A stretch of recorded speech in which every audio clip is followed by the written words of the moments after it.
Yo, yo, yo, yo, yo. We got enough people in the room. Okay. We're having audio issues today, y'all. It's not our fault. It's StreamYard. Okay. So just give us a second.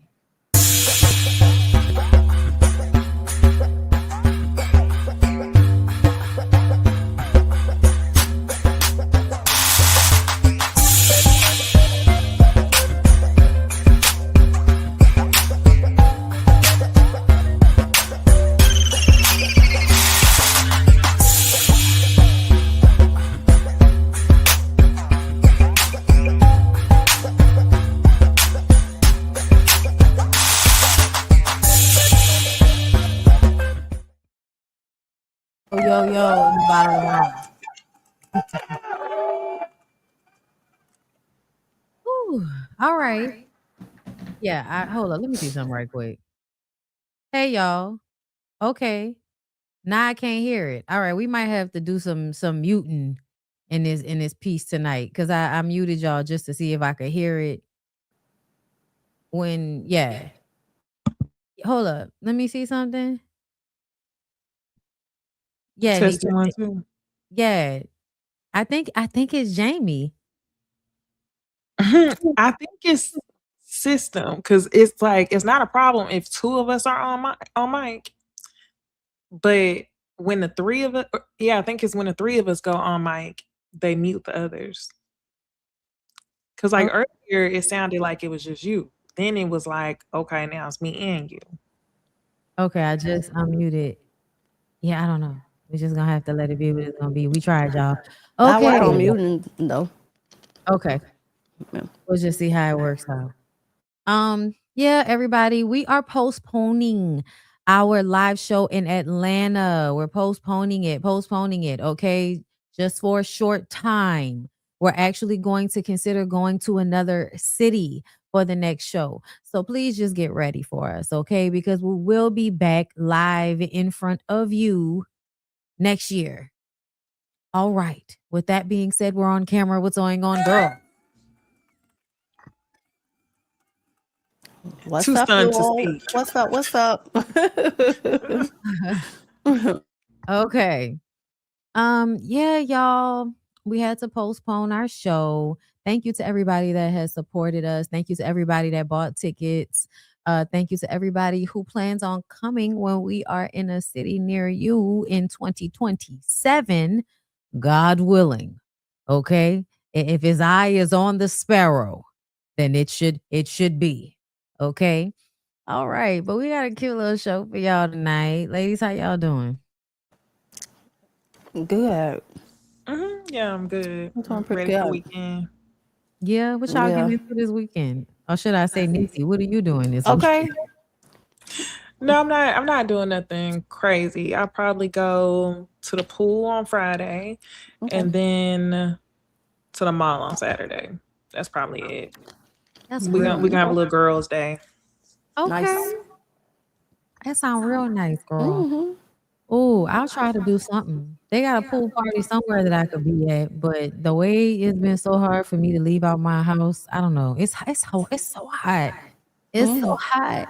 Like I'm tired of walking from the car to inside to outside the car. Like I don't want to do it. I don't want to Yeah. do it. If it ain't hot, it's raining. It's been pouring down the past couple of days. But either way, you guys, we have a cute little show. Get your snacks. Like the video. Make sure you subscribe to everybody's channel. And let's go ahead and get into the first topic. So I wanted to ask everybody their opinion on this here story. Can y'all tell me what makes a hairstyle wrong? Let's go back. Can y'all tell me what makes a hairstyle wrong? My daughter asked me, she's going to the 7th grade, Mom, can I get a flip over quick weave? And immediately I responded with, no, that hairstyle is wrong, because just how I was raised off of that. And she just asked me, Mom, what makes a hairstyle wrong? And I was appalled because I really didn't have a legitimate answer for her about what makes the hairstyle too grown for her. Now, as she went through this process of getting this style in her head, she got a better understanding on why certain hairstyles are only for kids and they're not for well, they were available only for adults, and why they're not for kids. Because when I put her up on that heated dryer, having to mesh these tracks into her head after having a full braid down, her head is a little bit tender under that braid. She got a better understanding of it, but I really didn't have an explanation, like literally, on what makes a hairstyle grown. So if you all have a better understanding or how you can articulate what makes a hairstyle grown, please let me know in the comments, because I didn't know no like verbal way to tell my kid what makes a hairstyle grown. Now, as you can see, I did ultimately allow her to be able to get the flip over quick weave because I really just didn't have an answer for her. So it really wasn't a legitimate reason other than the fact that I was raised based thinking like this. So I kind of just do things without thinking because it's been hardwired into me. But y'all just let me know, what makes a hairstyle grown? Can y'all tell? Okay. So for me, I feel like people tend to put negative connotation on things when it's not actually that way. But I also feel like there are hairstyles like the one she's doing that's high maintenance. So you don't want to put that on a kid that's going to be running and playing and all of that type of stuff.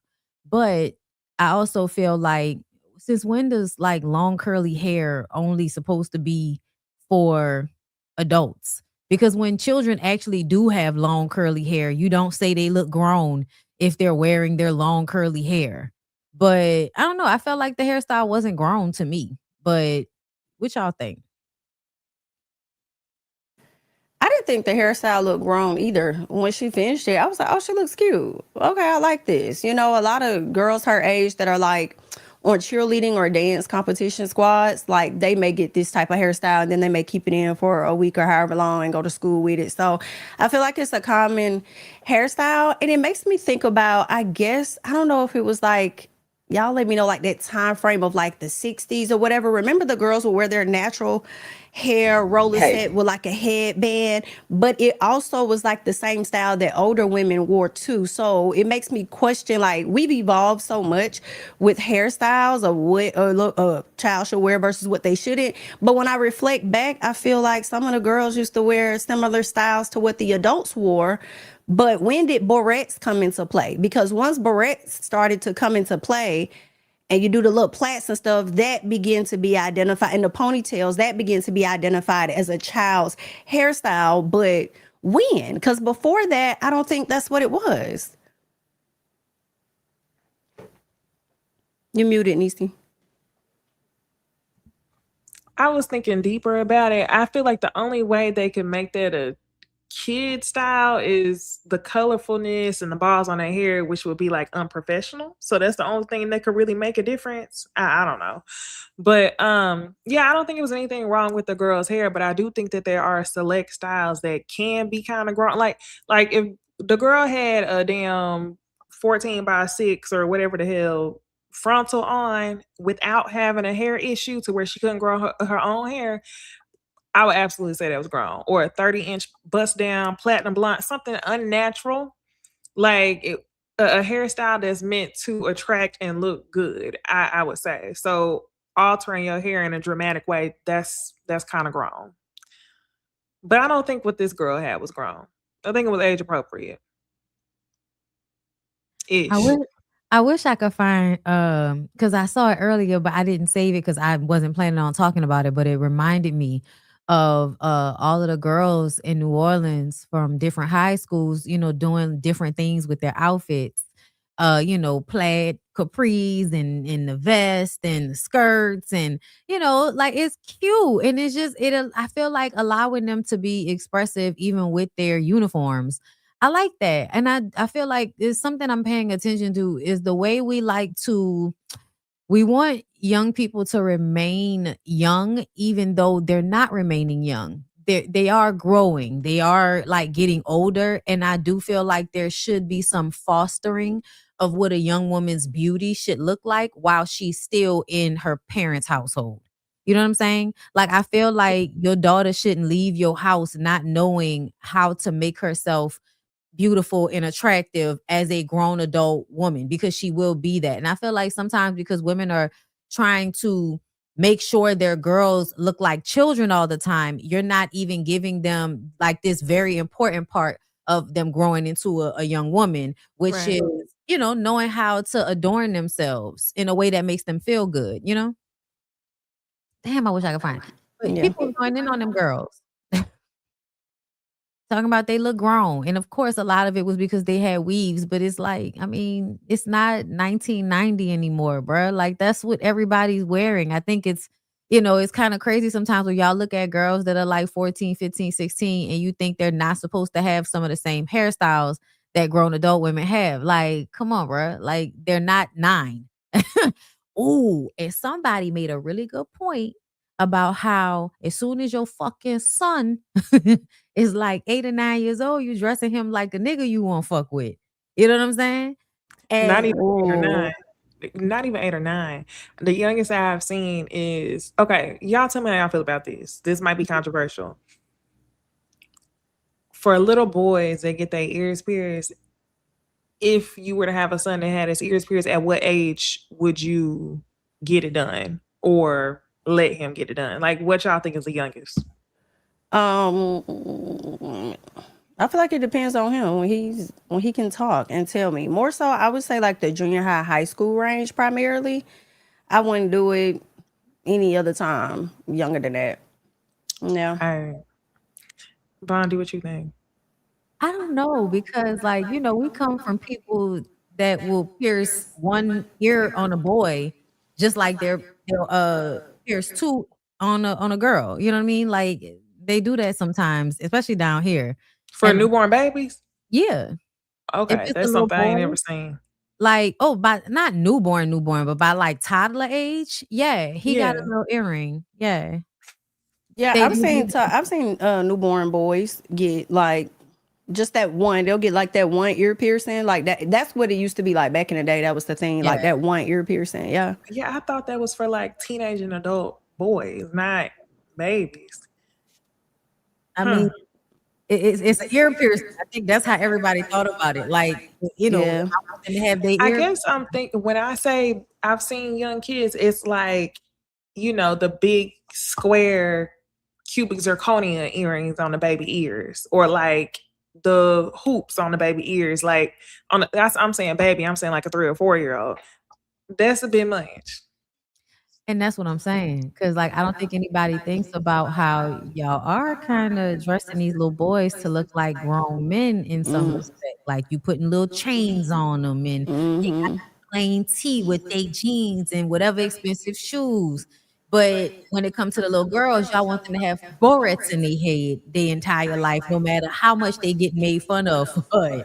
You know what I mean? And that's another thing I don't be liking, because sometimes I feel like it's a form of abuse to little girls to try to like keep them in a range that's humiliating to them so that you feel they're not growing up too fast. You know what I mean? Because sometimes, like, when people, kids be like 14 years old and y'all got them fucking balls on the end of their head and all of that, like, like come on, bruh. I feel Boy, like 14 at least. That's when they start getting like roller wraps and stuff. Maybe some braids here or there. But yeah, I had a it's roller wrap crazy earlier. how things have changed because it is weaves now. It is, the quick weaves and stuff. But That's it's their also thing. like a reflection of the time, because we weren't wearing our Right. hair like that, because women in general weren't wearing as much weave back then. Like, Right. at least when I was growing up, like, it was really more so your hair and maybe some tracks, not a full Mm-mm. you know what I'm Mm-mm. saying? Mm-mm. Yeah, but I feel like Yeah. French rolls back then were like considered like grown, but the young girls would wear them and they would be cute. yes, oh my God, like high school, you going to the prom and shit, a bitch got a French roll, like, what Yes. you mean, with the little hair hanging down or put some fucking Yeah. in that shit. The Yes. only thing I'll say that's more concerning now is I don't know if y'all heard people talking about it online, but back then I feel like there was a time where we had tween media, like Disney Channel, Nickelodeon, tween celebrities, 17 magazine, all that stuff. Now everybody consuming the same stuff. Like, like your 12-year-old is rapping Sexy Red, which like, come on. And even when you was younger, like you knew some of the grown songs, but that was like out of your day-to-day scope of celebrity. Like you had a different Yes, things tier of were pop culture more and media. subculture. Like things went into a subculture range.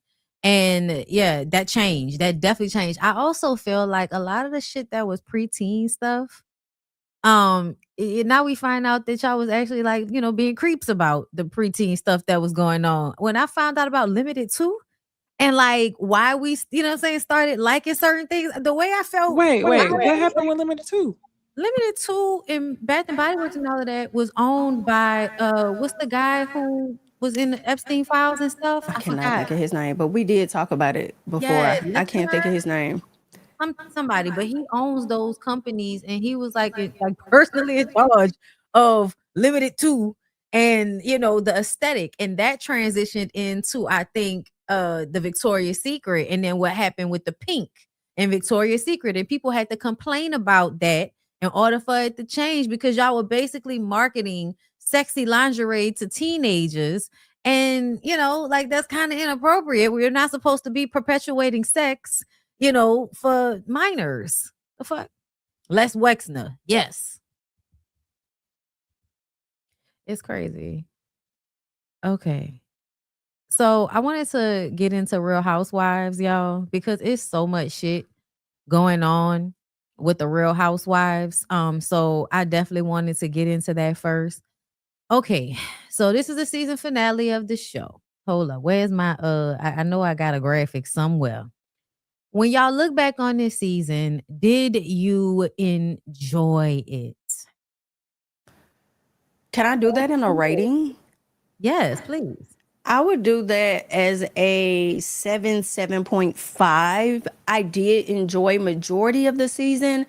I just felt like Scotland started to fall flat for me. I think that Scotland trip, it was just one of the, I don't want to say the worst trip because I can't recall all 17 trips they've taken. It just was not a good one across the board, from the issues with Portia and Shamia to just like the adventure of it all. It just was not that good of a damn trip. It was whack. But yeah, I would say a 7.5. I appreciated some of the drama, but when you look and see who the drama primarily consisted around, the same people the entire season, it's kind of like that's where you feel like, okay, this is a drag. This is a drag just a bit. But I'm 7.5. I wish we would have got the. I was gonna say I wish we would have got to see that scene that they cut out of the Traitors part. Remember they had a scene that was in a trailer that was supposed to be like a Traitors type sit down at the table, and then they put it in the episode. I think I know what you're talking about. Were they supposed to pull something or identify? Yes. I wonder why they did that. Yeah. I was kind of disappointed because I felt like it probably would have made those 2 episodes funner. So yeah, they just were too hyper focused on the mess. But they were, because did you notice the last 2 episodes seemed kind of thrown together a little bit? It just was the isolated different like pieces of each person. It just seemed it wasn't a cohesive episode is what I'm trying to say for the last 2. And honestly, it started to seem like the one before last was the season finale. And when K Michelle said, oh, y'all got this together in 48 hours, it makes me feel like they ran to her and said, hey, Portia didn't go to this event, so throw something together so that we can have an all cast like last minute type thing. It's weird. You muted. I said, you're right. It did feel like the other one was the season finale. They really should have ended it after Portia and Shamia got into the argument. They could have filmed the girls separately at home and put their little bio for the end of the episode. But yeah, no, I don't know. I guess I would rate it a 7.5 as well. I don't really know what would have made it a 10 for me.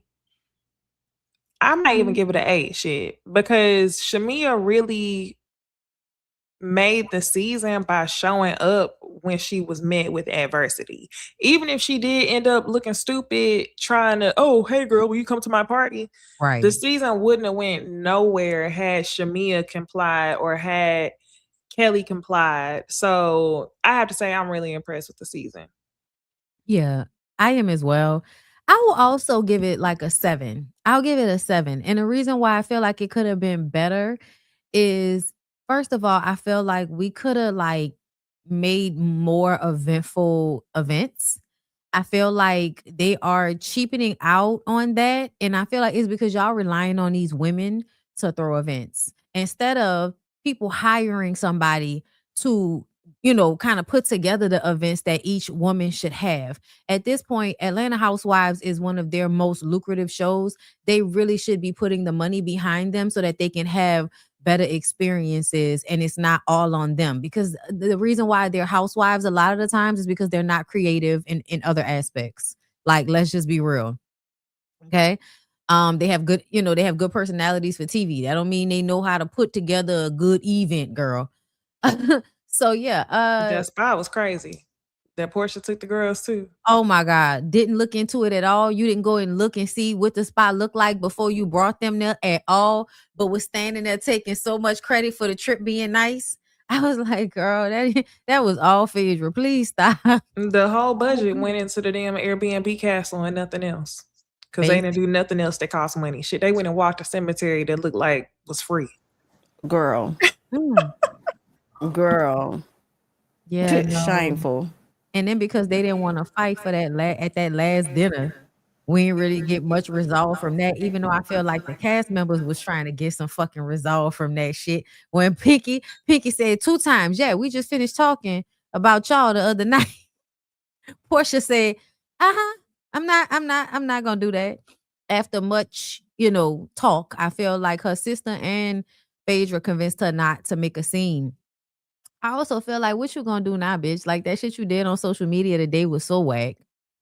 Which we're gonna get to that in a minute. But yeah, I give it a 7. I feel like it could have been better with better events and better situations for them to be together and have a good time. Because when they are doing like physical things and stuff like that, it's fun. The escape party, that was fun. You know what I'm saying?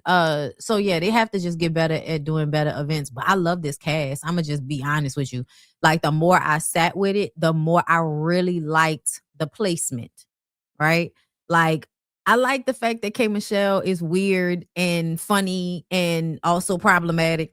I like the fact that Pinky has a certain tone of her that she gonna be a good bone carrier. I feel like she's the best bone carrier that I've ever seen because she's able to do it without this maliciousness or really there's a level of maturity that she's handling it with, and I like that. That's her producer. Yes. Her producer skills coming to the front. I like it too. Yeah. The reason why I made that face when I like the cast too, I'm not gonna lie. Well, there's still a few people that could go. I was saying that the whole season. When I say a few people, I mean like Cynthia. But she, at this point, she collecting a we want you. I said I want her to keep Blake Bailey. This equivalent to when people retire and they go get a job as a door greeter at Walmart. She giving door greeter on Real Housewives of Atlanta. Because in no shade, I do it too for a check. Okay. It's a good job, Savannah girl. It's a good job. True, but she could go. She been keeping Lake Bailey when she was off the show, so she can continue to keep it off the show. In my personal, she been making it work because she is the Cynthia. The face card will never decline. Mama's gonna stay booked. I just don't care to see her continuing to be booked on Housewives of Atlanta. I mean, if anybody had to go, she could go. Y'all, I didn't like the role she played this last season. It irked the fuck out me. That's why somebody was like, and what are these scenes that Cynthia had when she's going at Shamia? I'm like, bitch, it's all throughout the season. I'm not about to pull out each number for you. Right. Like, I mean, but the main one I could think of is when that last episode for the Halloween party where Shamia, is proven that this is all a lie because the people that are saying that it's a fucking lie. And then who are the main 2 people trying to make it seem like Angela wasn't lying? Cynthia and Drew. She's vindicated. See, she didn't lie. And let's not forget how mad she got when Shamia said that Angela had big feet, but totally ignored the fact that Angela said she fucked all of the basketball teams in Atlanta. Like, how are y'all missing it with Cynthia? Like, Now you Yeah, got I you got agree. a grow naked hairline? Come on, bro. Get out of my face. Somebody asked a good question. They said, is Cynthia worse than Phaedra Yes. when it comes to Unfortunately. collecting the check on the show? Unfortunately, I yes. feel like based. I thought you were talking about overall, but yeah, this season, yeah. I like the fact that Phaedra was able to go and stretch herself out in different parts of the cast. That's another thing. Like, I did like that She about didn't Phaedra. ride Portia's dick out loud. She did a No. very great job of Yeah. being, Yeah. yeah. Good point. Mm-hmm. So yeah, I wasn't mad about it. What else happened on that last episode? Because I we think. weren't here for the Drew thing neither, Mm-mm. which I felt was ridiculous. Y'all, why did Drew bring a horse to that lady house? And do you feel like Shamia was wrong for being like, bitch, you gotta pay my HOA fees, even though we know she ain't got no money? No, I don't think she was wrong at all. Pay that.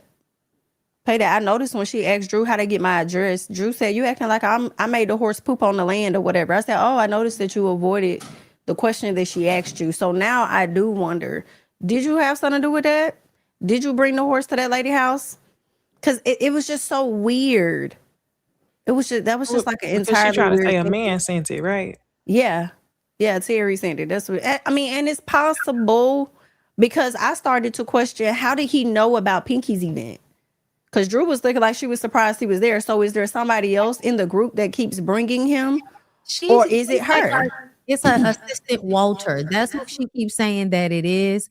But I think that she's telling her assistant or her manager Walter the shit. Could be. Could be. Yeah. Okay. So what else happened on Real Housewives of Atlanta? Oh, I want to go back to Phaedra real quick. When you were saying that you liked how Phaedra kind of showed up. I feel like Phaedra may have gotten some cool points from people based on how she showed up for Kelly Mm-hmm. and her team and helped her out and gave her that advice and stuff. So I just wanted to highlight that. That was because that happened in the last episode where Kelly was afraid to go to, I think she said she had anxiety about going to the courts and stuff. Mm-hmm.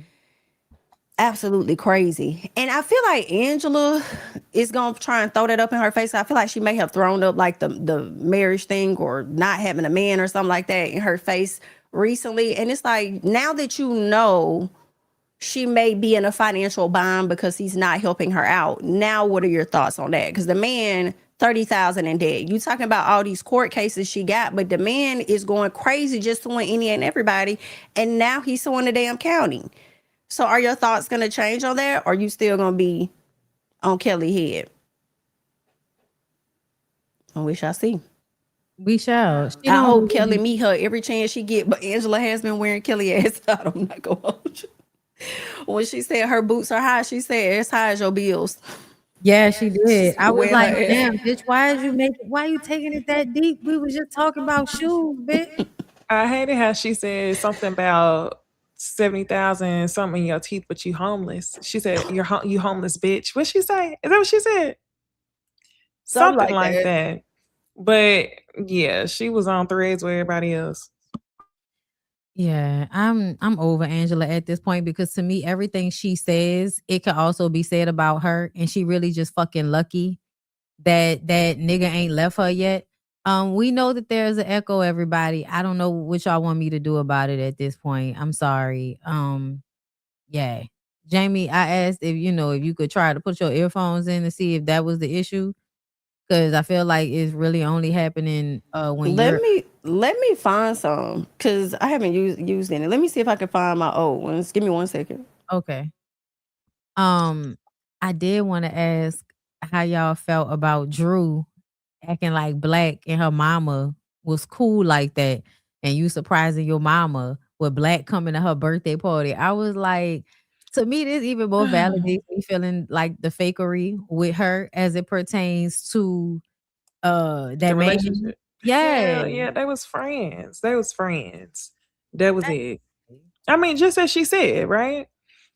But Drew, yeah. Yeah, she said they was friends. Did you see the clip of what Drew said to K Michelle for the reunion? No, what? Girl, I'll have to try to send it to you. I gotta find it. But Okay. they was at the reunion and Andy was like, Drew, you look great. You look refreshed. And she said, I just had a doctor do a little nip and tuck. Phaedra was like, oh, well, he did more than that. He did her butt. And Andy said, oh, well, how are you healing up? And Drew said, I'm doing great. Butt's not leaking. So I'm doing great. And K. Michelle said, damn, I don't remember what K. Michelle said to her, but it was crazy because you could tell that was one of the introductions to a segment or something. So it made me wonder, like, what has Drew been, and they're gonna be like, I'm reaching. What has Drew been discussing with Portia to where she feel like she needs to come and show up to the reunion and back up all the shit that she was saying riding for Portia through text? You know how people be. Mhm. How if you talk a whole bunch of shit about somebody, you got to look like Billy Badass. So next time you show up, they acting funny. Shit, I actually feel like I've experienced that lightweight myself. Where I show up somewhere and somebody, the energy completely different. I'm like, Yes. okay. But yeah, that's what she was doing. I feel like the whole thing has been like basically Drew wanting to have beef with K. Michelle to some extent. Like, I think if people think that Drew doesn't want to have beef, they're missing it because Yeah. every interaction where even like, so when K. Michelle in the last episode, K. Michelle was like, you got to admit, Drew, you be a little crazy sometimes. And the way Drew like still kind of wants to argue and fight in that moment and then bring out her fucking phone to show them DMs that was really Pretending she don't know the lyrics. Can we start there? yes, pretending she didn't know the lyrics. I don't know the lyrics. Girl, you know the lyrics. And then singing it all weird and shit. Shamia was singing. Somebody said she was gargling on the beat. Oh my Doing God. I feel like I couldn't tell whether we was hearing Pinky or Portia at some point, but the way they very special. I was just like, y'all better get y'all church asses off that mic. That's how Pinky was singing it. Yes. It pissed me off. I was like, you on too board. young to be singing all your songs like that. I don't know where that come from. She do give an old lady tea, huh? That's Oh why it's yeah. so weird for her to be pregnant. It's like, damn, bitch, you ain't too old for that. Right. God forgive me. Women forgive me, please. No, it's the truth because she do be coming off real. Did you see her outfit for the girl? Let me pull up them outfits from the reunion because because I was just like, nah, girl, what in the designing women was you thinking about? I think it was a good way to cover her bump if that's what she was trying to hide. Girl. I'm hollering. I love Pinky, but I can't lie. My grandma got a Glamour Shots photo like this. Bruh.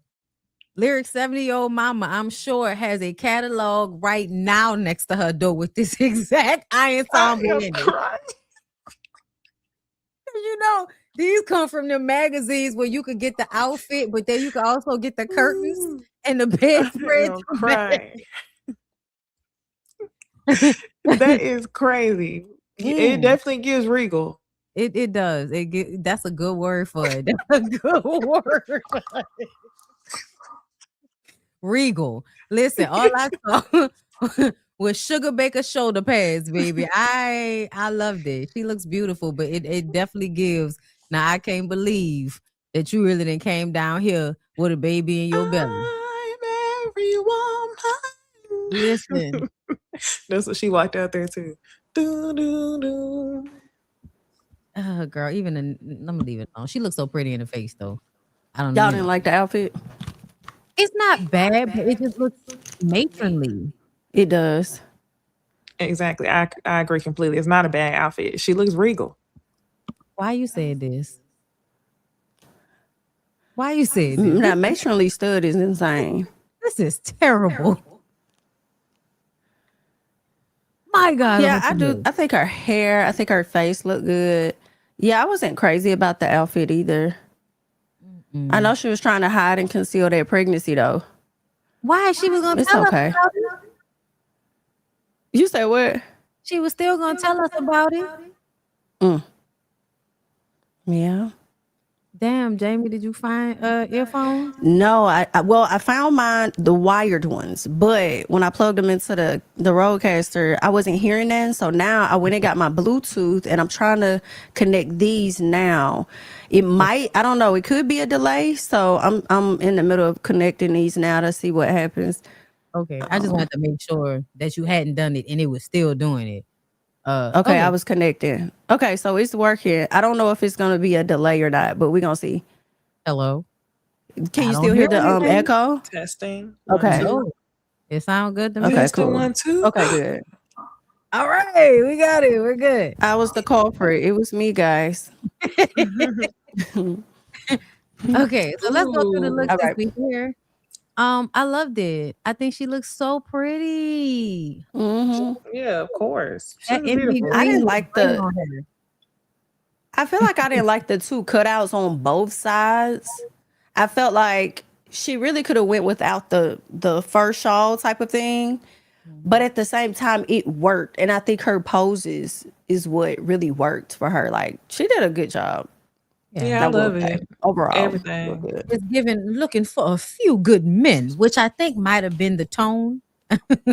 Like, the old burlesque type of vibe or some shit like that. Yeah, I think this was a good look for her. That half up, half down always works for Portia. Girl, why did Drew actually take the advice of cutting that horse's hair off and making a weave out of it? Because that's what this looks like. Mm. Yeah, I that's not did not it. like her outfit at all. I like nothing about this, and a lot of people thought it was cute, but I'm like, it's so simplistic. Who thought And that? it's a few people on Twitter. I've I'm the seen like culprit different, there. people on I'm Twitter the, saying that they thought she looked good, and I'm like, I'm the she's a culprit. beautiful woman always. Outfit, hair, hated it. Her hair reminded me of the year Robin wore those tire tracks, except for she don't have the Oh, tire tracks. She just, the yikes. yeah. I It's didn't like it. given. It's given. The beauty supply store only had Yaki braiding hair, and she went. And that's not. It's not giving like kinky bundles. It's giving Horsehair. ponytail. Yeah, Yeah, it's giving horsehair. synthetic braiding hair. But damn, I didn't mean to go in on her like that. Starting with who said that? Damn, hold on, let me reel it back. I want y'all to know that this should prove that I just don't be shitting on Drew just cause I actually like the dress. I hate the hair, but I thought she looked good in a dress. The dress I out of all the options, like just looking at her castmates, the Ooh, you know options were why? endless, and you decided thank to you. go with a Thank you. black Fashion 95% Nova. coverage dress after you got your ass done. Ooh, you know why? Fashion Nova. You know Add why? that Though? part. I'm telling. It came into my head right here. This fits into the villain aesthetic. That's why she gonna go so hard at the reunion show. She wants to be the villain this season. I feel like it is I'm the bad guy. They say I'm the bad guy, so I'm gonna wear something that makes me look like Maleficent. Like I don't think I she think thought it's that giving deep. like villain type of vibe to me. Y'all don't get You it? know what also pissed me off? During the season, y'all remember when she had her whole team sit down and the assistant was like, yeah, you ain't been on your job because Drew's hair been looking a fucking mess. Do you Yes, remember? yes, I Oh do. yes, And it take disrespect. me back to when she popped up on that confessional with the lace wig glued down to the middle of her fucking eyebrows because her forehead was this little. The When she contour on her popped nose on in that shot too. The the wig was all contour the way on the down. the nose, the contour around the eyebrows, I fell Terrible. out because when I saw her, I immediately thought about the assistant saying, "You ain't been on your fucking job." Honestly, So I do Damn. think this is giving Fashion Over for oh, sure. absolutely. Fashion I Over also think looks. the reason she went with this, I feel like I don't know if she was given black or she chose black, but it gives to me, and y'all know I'm a person that's like being like Team Drew, Team Drew, Team Drew. But in all honesty, it makes me feel like this was one of those I am also many weeks post-op. And if I were to have a situation like K Michelle did at the nail salon, nobody will see it because my outfit will be all black. So that's just what I Whose ass think. is Very really much so leaking? safe. Whose ass is And really leaking? Yeah. Very Yeah, no, safe. Like maybe she was still bleeding. Because to be honest with you, Or she looks a little something. swollen here. she does. Even in To the face. we gotta go Yeah, to the because next this was person. filmed We was gotta go what to the about a next month person. Yeah, I ago. know. This is not getting This better. was Drew, like, you look nice. Drew, you look nice. oh Your hairstylist is fucking over you. Them people don't really like you. You go to me, as much as she talks shit about Kelly, you ain't that different from Kelly with the not paying people and looking a mess sometimes because your people don't really be caring about you all the way. Phaedra. I loved Phaedra's dress. I thought it was pretty. I love this color green. I love the shape on her body. I feel like I wish that she was turned more to the front in her pose, but when I saw the other photos, hold up, let me pull those up. I saw the other photos of her. I felt like she looked really pretty. What did y'all think yeah. about Phaedra's I situation? agree. I think a majority one, I really liked Phaedra's look from top to bottom. I thought she looked great. I do feel like the pictures on her page really enhanced it because I think she had the jewelry on as well. Yeah, like that necklace. It Mhm. really made her outfit pop more. I feel like the cast photos that they take on their page on their own is better than the Bravo photographers. Absolutely.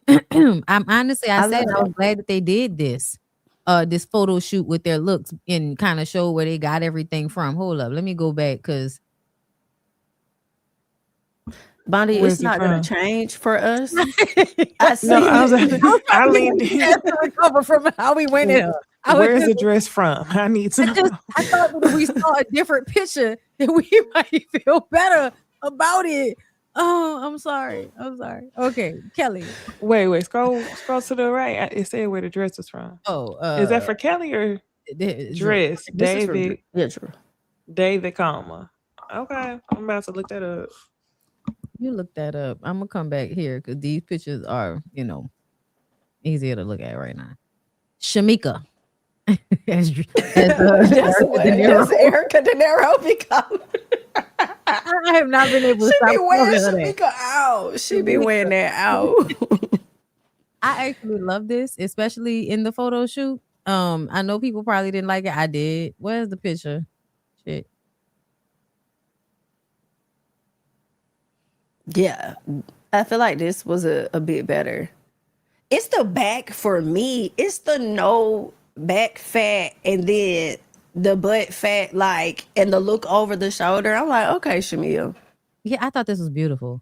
Even on Because camera, like the way it reflected off of her skin tone, I thought it was yes, beautiful. because the setting in the back, like the setting on the Bravo, it doesn't complement her dress at all. Mm-mm. Like I said, Not what is that? The not plaid and here. all. But when she was Mm-mm. sitting on the sofa, like in the scenes or whatever that they put up, I thought you Yeah. could see it there because the light was hitting her perfectly. Yeah, no, this was Yeah, Mm-hmm. beautiful. she looked amazing.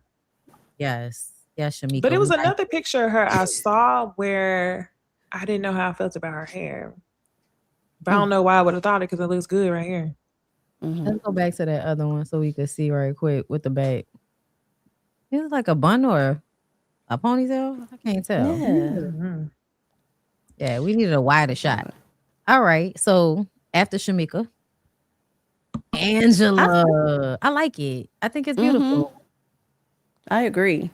The hair, I like that. I don't know what they call I'm thinking tassels. I don't know what that fabric is, but I think she did a really good job with that. Top Very to cool. bottom. The Yeah. photo, everything. She looked good. Mhm. Good job, Angela. I'm waiting on Necey. She quiet like she got Oh, something No, to let's say. damn. go. Oh, shit. I don't like it at all. I don't like it. Oh. The wig looks insanely heavy. It Mm. looks too heavy. And I think that the contrast in this picture is too dark against that like almost platinum gold dress. Like I would have rathered her went with like a number 2 for her hair or even a number 4. She got the jettiest of blacks. It's just really heavy. That's all. The dress itself is beautiful. The hairstyle itself is beautiful, but I don't feel like it was put together as well as it could have been. Mm. Yeah, I mean, I see how you could say the hair is heavy for sure. I said that when I first talked about this. I was like, I wish she would have pushed one side of the hair back and kind of, actually stood up straight because she looked like she's leaning a bit. So I honestly, I felt like her pose was the most problematic part of this. Let's see if we could find a better picture of her over here somewhere. Child And I Cynthia. think it also looks heavy No. because you can't see her neck. Yeah. Oh, So she Angela. got the heavy, Got that Angela, thing. the heavy hair plus her neck is covered as well. Now, why Angela not included? Oh, that's insane. They Why? could have left Probably you because off. she was taking them pictures for that fan. I guess she What? didn't get. She probably was out taking them pictures for that fan, so she didn't get pictures of her reunion look. That is crazy. That's so annoying. I was trying to see if there was another one somewhere, but I guess not, child. Either way, the dress is nice. I don't like that you cut your neck off and you should have pushed your hair back over your shoulder, but such is life. Kelly. Okay. So I think Kelly looks pretty, like as a whole. I don't like the extraness in the middle of this dress, like the pearl thing. It just kind of, because you don't know where to look. I think the way it kind of makes you trick your eye into looking at her body, and she was already called misshapen. So that's another reason why I don't really like this dress. But I do like certain parts of the look. Like I like her hair. I like the sleeves. I hated the shoe because I know it's a red bottom, but it still looked like a basic ass shoe. So yeah. I actually really liked. Y'all gonna leave my girl alone. Cause y'all keep they gonna I'm y'all screaming. y'all gonna leave my girl The alone. standard. I like the look. I thought she did pretty good. I really like the pearls. I feel like the pearls brought it out more. As far as where to look, it's always gonna be her titties. She always wants the people to look at her titties because Listen, she it's hard definitely to- got them pushed up super high. Yeah, I thought she did good. I love the sleeves. I like it. I like the hair. I'm liking the look. I like it. Yeah, I don't mind it. All right. And I'm tired of y'all purposefully misunderstanding what that what the Kelly girl said, okay? The girl said from season 16 till now, I set the standard because they're using the stylist that I brought on the show last season. That was what she said. I don't know why everybody keep acting like that girl said that she set the standard for the show in its entirety. Obviously not. How the hell she gonna set a standard for a show that she only been on for 2 seasons? That's not what she meant. What did y'all think about K Michelle? Her titties look like they too far apart for me. I always hated that about her breasts. But love the look. Love the look. Love the look. Not always, Jamie. Like, yeah, that's been on my mind a while. It Because that's has. something I never 'Cause thought. I feel like now her breast has like a curve to it. Whereas back, if you go back and watch her, like in some of her like what's the damn show called? The one where she was helping people out. And I think it was on Lifetime and maybe one Oh or a few of yeah, her the surgery, Love killer and look, Hip killer Hop. body. Yeah, that and Love and Hip Hop. I felt like her breasts were like it was they didn't have the oomph to them. It was just like up, like I don't know. I can't explain it. You just got to do like a comparison on her photos, and I could tell she got them redone and they look better. But what did was that Portia say they were social distancing? Social distancing. But But I overall, don't I mind. like her look. I like this amount of distance between the titties. It don't look bad. It don't look bad to me. Like they could be a little bit closer. Okay, this is funny because when I was a kid, before I even got breasts, me and my friends would have conversations about like what kind of titties we wanted. Like this is what I want mine to look like. And I never wanted mine to be big enough to where they just like Kelly's, just smushed together, like close to your neck. And I think that K Michelle titties, they look good. They do look good. They look good. I think She looks her good. hair, yeah, she look good. She do. I would have wanted her hair to be curly, but I do think I like her look. I like her, poison ivy kind of look she got going on there. Okay. I love that curly look on like how Kay and Brescia had their hair on Watch What Happens Live. I love that big over too much type of curly hair. I love Yeah. it. Yeah, it is definitely giving Kiki Shepherd and them from back in the day. I loved it. And then we had Cynthia, which I feel like Cynthia only looks good when you look at it in editorial, there it looks Let me ask y'all fabulous. this. This is very much If so y'all woke America's up in the Next middle Top. of the night and Cynthia was wearing that on the side of y'all bed, would y'all be scared? I would think the fashion gods I have would be come to take scared. you to heaven. Okay. Or maybe to hell, girl. I don't know. Looking like the ghost of Christmas past or some shit. A Real Housewives pass. Yes, the ghost of housewives past. That is exactly what she looks like. Cause she is the ghost of a bitch that really should have been, gone. But here she is. Okay. Yeah, so the girls look good for sure. For the most part, I think everybody looks beautiful. Shout out to them for that. Did y'all feel like Angela was vindicated? No, No. not at all. You got two people standing in your face telling you that you're lying. And Oh, then you you talking took a about joke. Yeah, because she tried And to flip that shit around. And then proceeds to act like now she's a victim because everybody's holding her to task for the fact that she lied. Yep. And then trying to call Ashley out. I just asked you about Shamia, but and then Ashley says, oh, well, that's like trying to get tea on Shamia. However, Ashley, I do believe she said something different in Scotland. She told her verbatim what she said to her. Yeah. In Scotland, which was different than I just asked you if you know Shamia, and she just played in the people's face. She was not vindicated. Yeah, I remember that too. She specifically asked her something in a messy way, and that was said in Scotland, to your point. Yeah, I don't think Angela could ever be vindicated for real when it comes to that. She's in my brain, she's Mia at this point. She's a liar.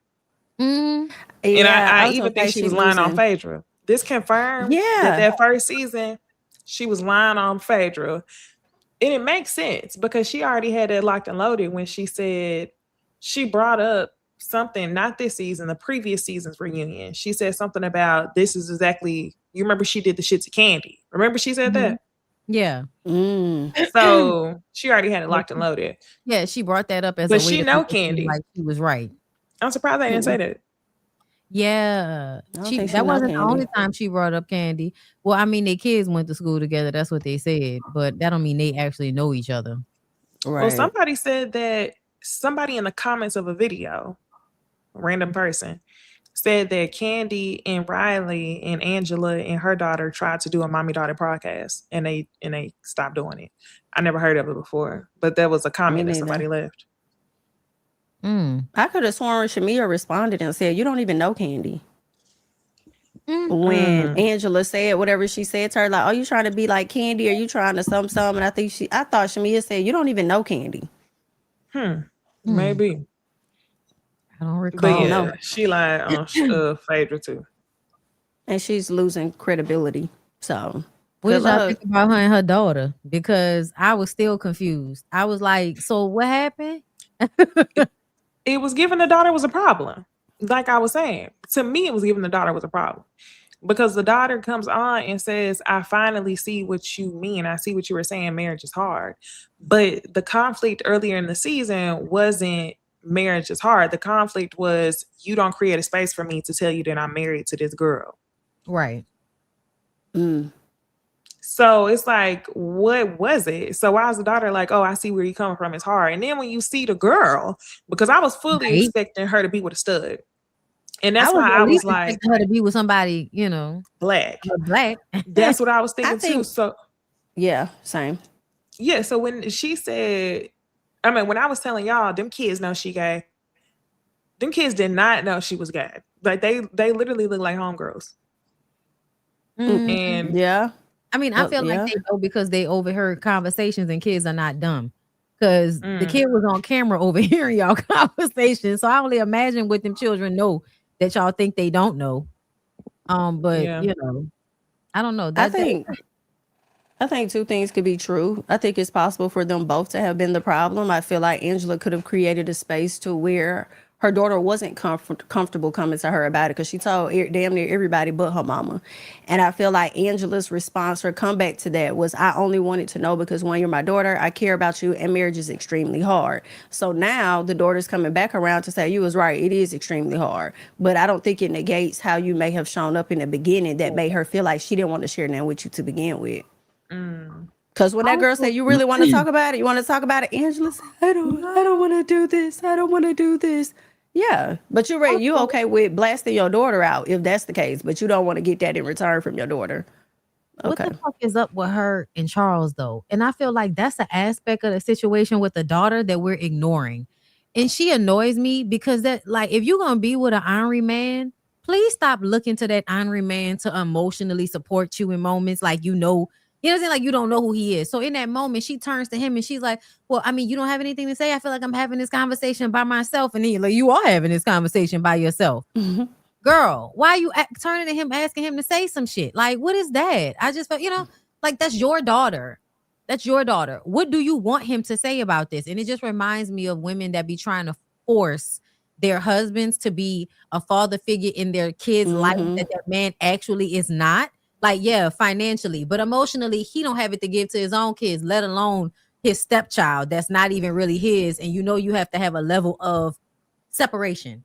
So yeah, I don't know. Like to me, the situation still feels kind of weird. The way they wrapped it up, it made it feel as if they was just trying to wrap it up, but there was no real resolve. That's how I felt. And seeing a girlfriend on the phone was weird. Okay, outside of that, yeah, they cursed each other out. They took a picture. Drew said that them people pushed her. Did y'all feel like Drew got pushed, or did y'all feel like she just had a slip and fall in the store? I felt like she got pulled and she tripped and fell. Yes. Who was pulling her? Yeah. I don't know. It looked like because they panned the camera to somebody that was like, come here, or something like that. Look like they were trying to And hold then it you back see to her me. leaning. It looked like they was trying to take her somewhere, and she was in the middle of saying something. And I guess I don't know if she thought she still had her weight on them or something. They let her go. I don't know. Or she tripped because when Portia said, "You sure?" Because the pants is long, she could have tripped on the pants, but it did look like she was being pulled by somebody. That was Yeah, I another agree. funny moment for me because I know it was just like a small thing, but my crazy ass, when I see stuff like that, it makes me feel like, look at the way you was willing to back up Portia at every turn. And in that moment, you was kind of looking for her to back up your bullshit about them people pushing you. And she was like, look at your pants. Like, girl, I'm not gonna go along with that because I'm cool with K Michelle again. Like, that's what that gave. So I was just like, see, Drew, that's why you can't be out here falling on swords for hoes. They not gonna do it for you, hon. And didn't, because she was fighting for her life when she was in the studio with Dennis. Listen, fucking fruit beads. Okay, so everybody thought that Shamika was gonna get kicked off the show, but Andy and them came out and said that is not the case. So she will be back next season. I don't know why people thought that she wouldn't be back next season. Makes more sense for her to come back. This cast is succinct. You kind of need opposing sides and the people in the middle. And Portia and Shamia are providing that right now, no matter how we feel about them. They're doing their job as far as I'm concerned. I'm glad that it's not Nene that's coming back. We don't need that. We know that Nene is going to the ultimate girls trip 20th Real Housewives reunion or whatever the fuck it is. That's Ultimate Girls Trip. Yes, that was a better decision. I didn't feel like Lanithia needed to come and be amongst these people. Okay, I did not. So we happy about that. So Shamia's coming back. So what did y'all think about the shit with Gerald and Child? Here you go. So Andy said that. Hold up, where is that? Because I want to see if I can play that part where Andy said what he said. Where is it? I'm gonna just go to this one maybe. Mia was there, and Portia and Shamia's husband, and so they kind of stayed clear of each other, but there were, it was all very calm, and it was funny. I was talking to Shamia, and her husband. And there's been so much talk about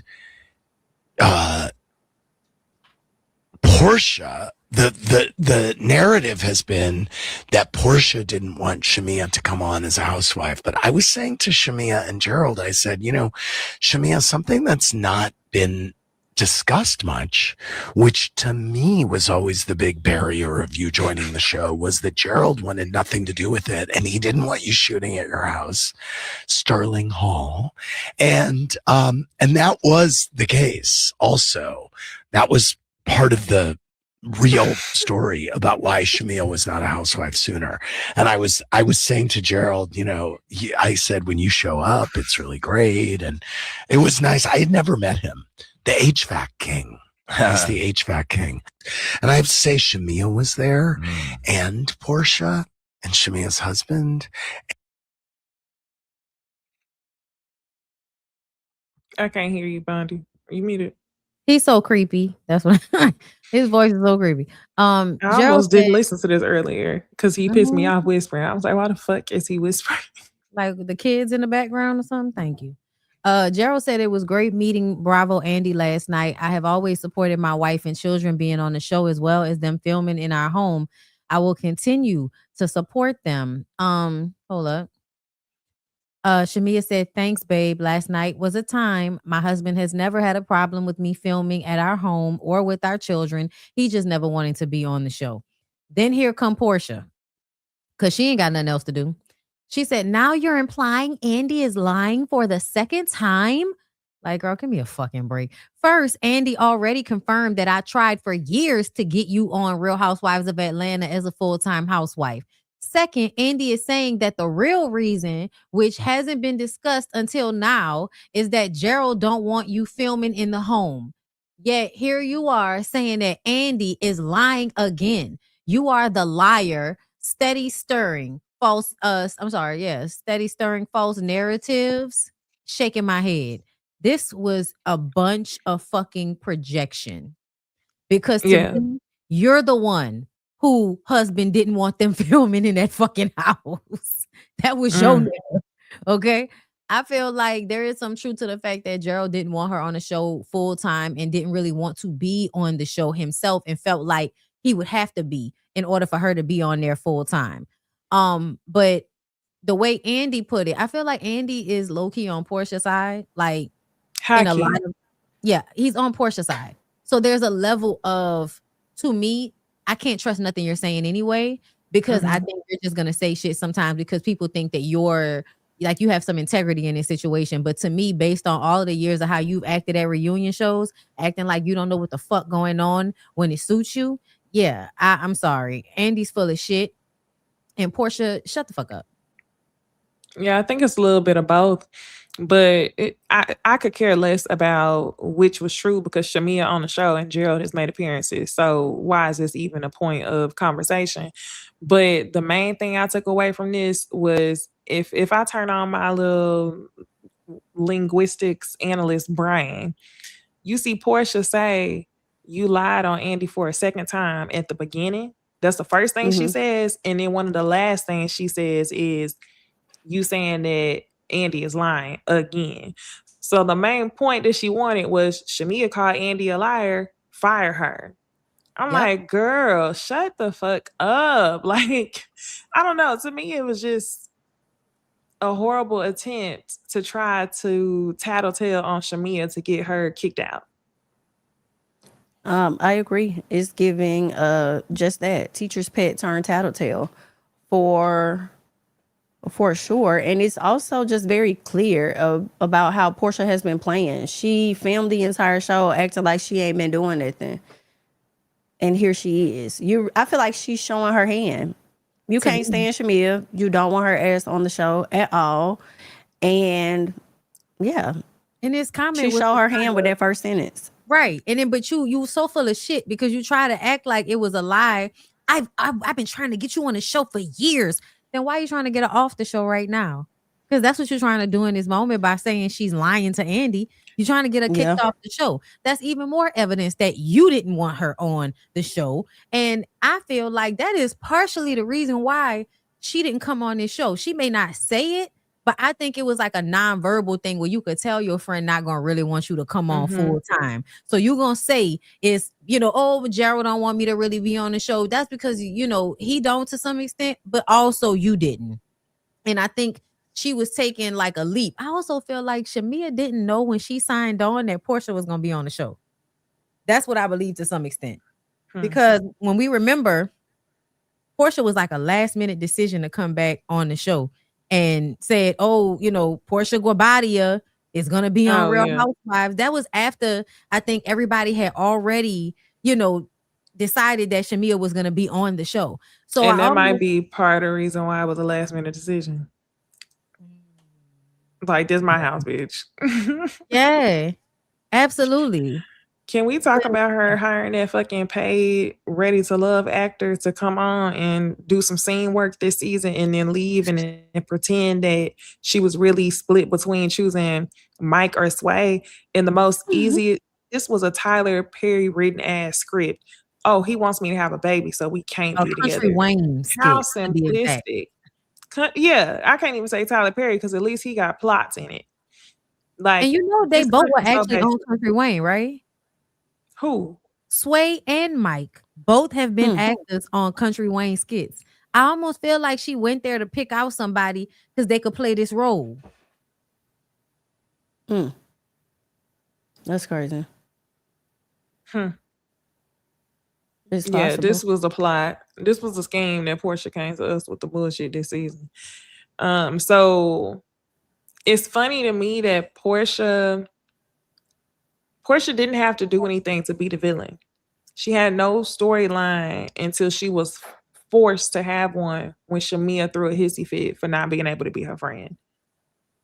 And when Shamia said what she said at the table, Portia activated. Outside of that, it was just Portia aura that had the girls ready to argue, to show out and impress her. So yeah, she really didn't have to do much. So I'm interested to see what the storyline is going to be next season. Maybe it's going to be more of Sway. But yeah, it's gonna be a problem finally. They've been speaking it into existence, so I think it's gonna happen. But it's still cute to watch. I ain't gonna bullshit you, okay? For everybody that think I'm a Portia hater that bad, I'm actually not. I don't know why y'all think that just because people don't agree with Portia, they think she a bad person. I mean, we hate her. We don't hate her. Just acknowledging that she's kind of like a bad person, like a whole bunch of bad people. They'd be quick to say that, oh, this Portia hate is forced. I don't understand the Portia hate. Nah, you don't understand her being critiqued. You hate her being critiqued. Exactly. Yeah. So and then when you call her out, they assume that you're saying Shamia innocent. Ain't nobody say that. But we just calling out Portia right now. Thank you. Never said that. I think we all can agree that this is Shamika's kind of karma. Because if you wasn't the type of person that was willing to be bending to any old thing so you could be close to your fuck ass friend, then you wouldn't even be in this situation. Because I'm, like we didn't forget what she did last season, but for sure. But Portia was so much more fucked up that y'all being cool with her kind of cancels out y'all having any room to be mad at Shamia. And that's how I feel. I'm just like, anything you could be mad at Shamia for, you could also look at something that Portia did, which was kind of like a little worse in y'all, all in her ass right now. I had people in my comments today. I'm like, I made just a regular assessment. I didn't say anything negative about Portia. I just said that everybody knows her positioning on the show, and the stronger and weaker your personality is, that's how you're going to respond to Portia being the stronger personality, which is why it made sense that Drew, Angela, Cynthia easily go to Portia's side, okay? Easily defend things that are nonsensical, you know what I mean? And then you have Pinky and K. Michelle, which they're a little bit more individualistic, so they can kind of see when Portia's full of shit. They can call out when Angela is full of shit. Drew is so delusional, ain't nobody vindicated. Like, yes, that was another reason why K. Michelle was such a good addition, because she was willing to say in the moments where something didn't make sense. And I needed for that to happen, because my God, on today, they were stressing me the fuck out, acting like Portia doing all of that evangelizing. And I'm like, come on, bro. Like, stop with the bullshit. all of y'all have had beef with Portia, and Portia has said and done fucked up shit to each and every one of y'all, to Cynthia, to Angela, and to Drew. And they both were so willing to all of them were so willing to run behind her this season, not because they truly like her, but because that's what's best for them on the show. That's how they felt. So that's why I was like, I don't know why they're taking it like it's Portia hate, because it's not actually hate to her. It's just recognizing the way sociology. Yes, it's the way people are moving around her personality. Like that's just really what it is. The personality that has a track record. And I call it out every time because I'm not gonna let y'all forget. And y'all not gonna care, and that's fine for some of y'all. But it just be so confusing to me because KANDI legit called Portia out for being in a group chat about icing Nene out. Oh, and y'all want me to sit here and believe that she didn't do that same thing with Shamia? And be clear, if anybody on this cast, not talking about Portia, should have had an issue with Shamia this season, it should have been Drew. For them to sit down and meet up with Ralph and have that talk. Angela forcing a situation with Shamia, saying, you said that I broke up your friendship.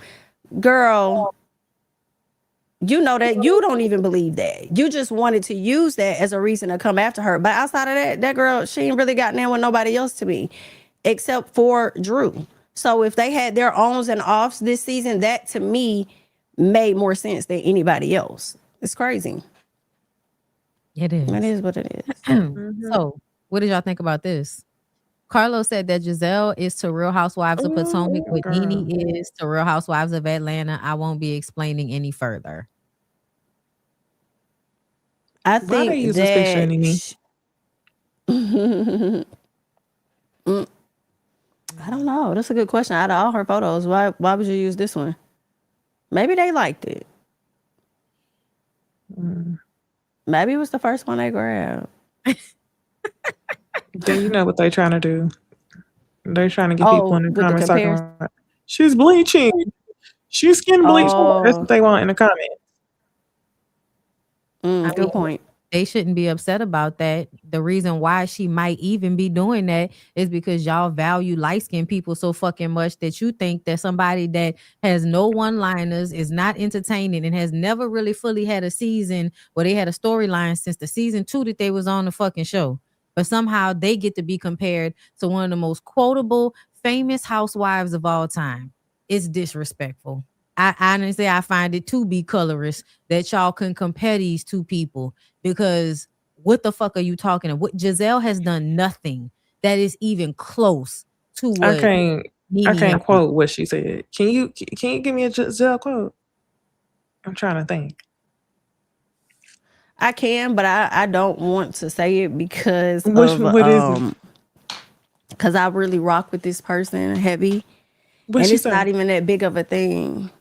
It's sad. I hate it because it's the first one that came to my mind. All I can think about is Sing Sing. Tears. Oh, that's the only thing. But I don't. That's I don't know how they're relating relating the two. I feel like what he's saying, he's not wrong 100% in that. It depends on how they're being compared.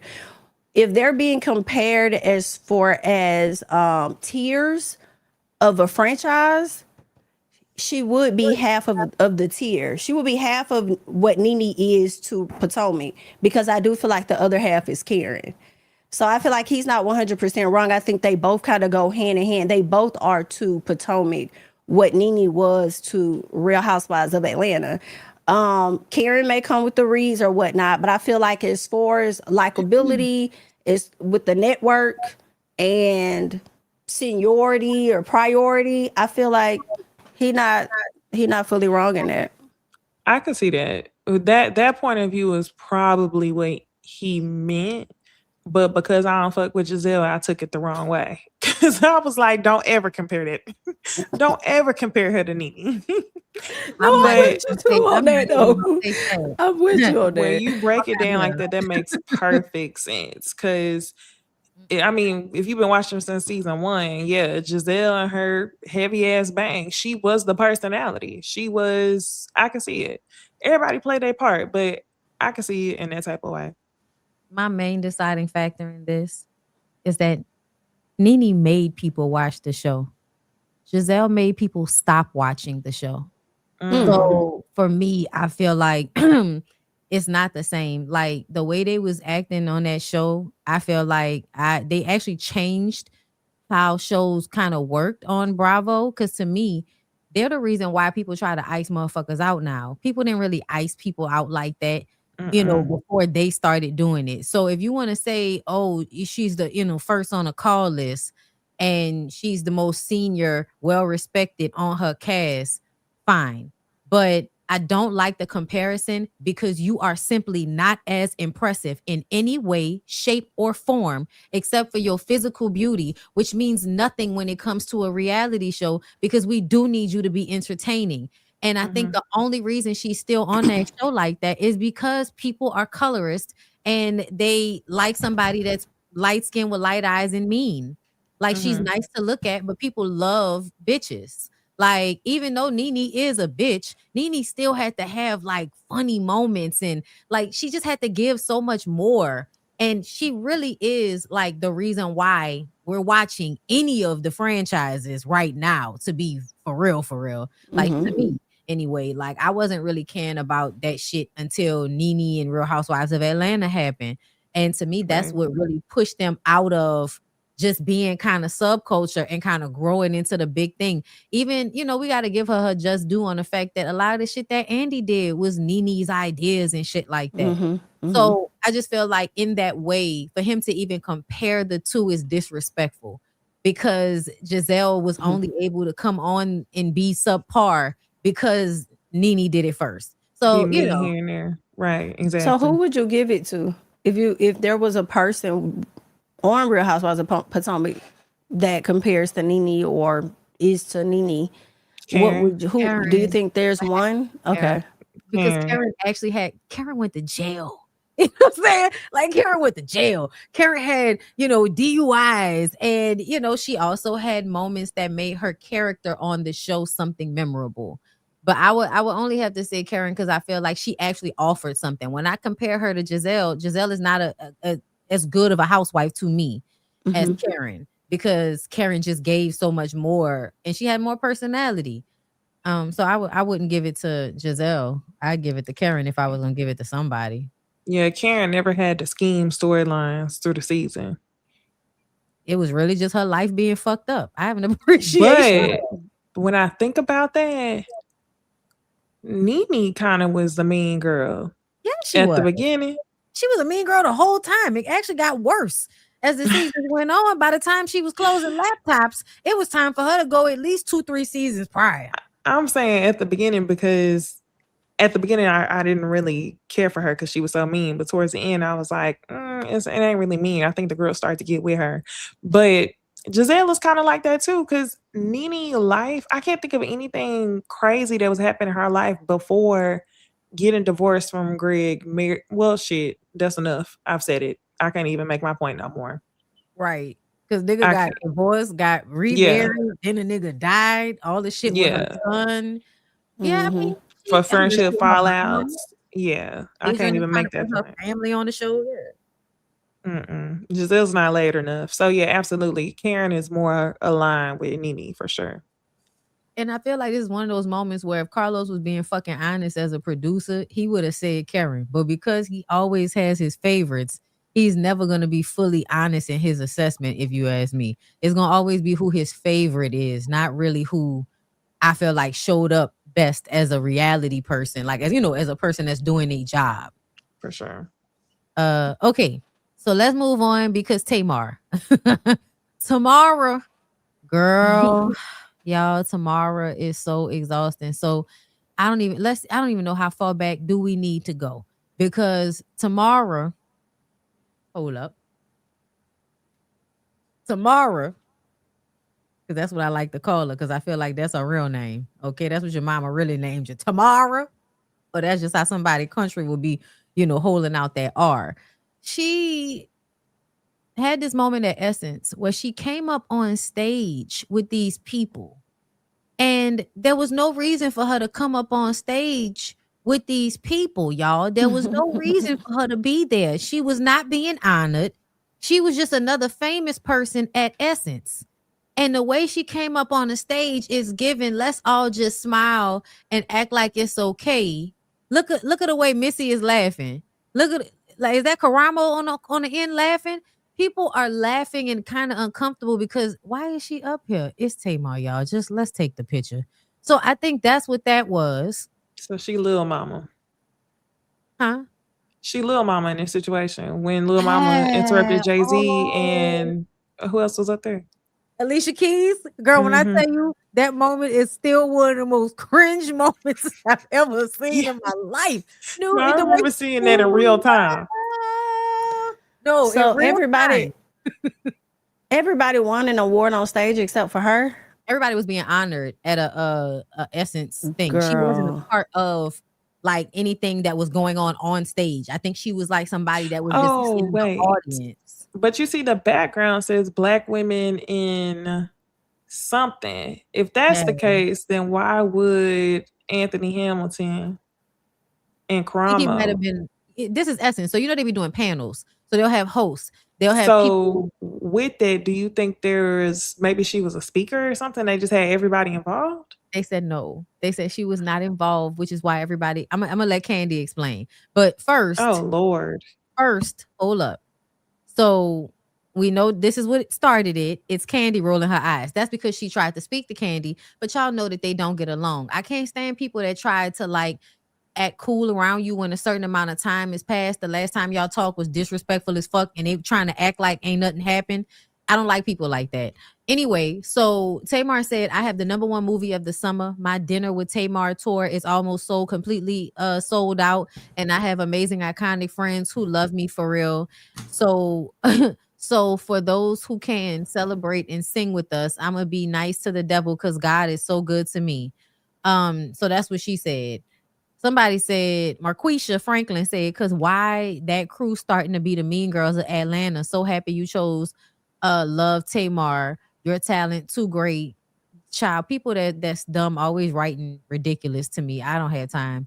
Anyway, if you're on the wrong side of history, always writing something crazy in my comments, grammatically incorrect. I don't know what's going on there. Which one is it? You don't know. Sorry, y'all. Anyway, this was Tamar. Sorry. I'm sorry. The internet has been stressful for me lately. I'm sorry. It's the your. No, for real. That was your. I was gonna say. Your. Your.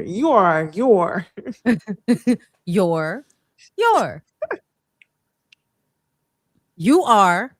This is yours. My God. Then Tamar went on L'Oreal show, right? L'Oreal. And then she had like this, we called it a 17-piece T-Boz cut. And really it needed to be like maybe a 24 to a 32 piece. Like it didn't have enough hair. Have people who really love me and really fuck with me for real and vice versa. And it wasn't really that problem. Serious. It wasn't like I was going like, yeah. It gave her congratulations. Everyone on the stage was being honored. And it was one of those events where, you should just show gratitude and be kind and move on.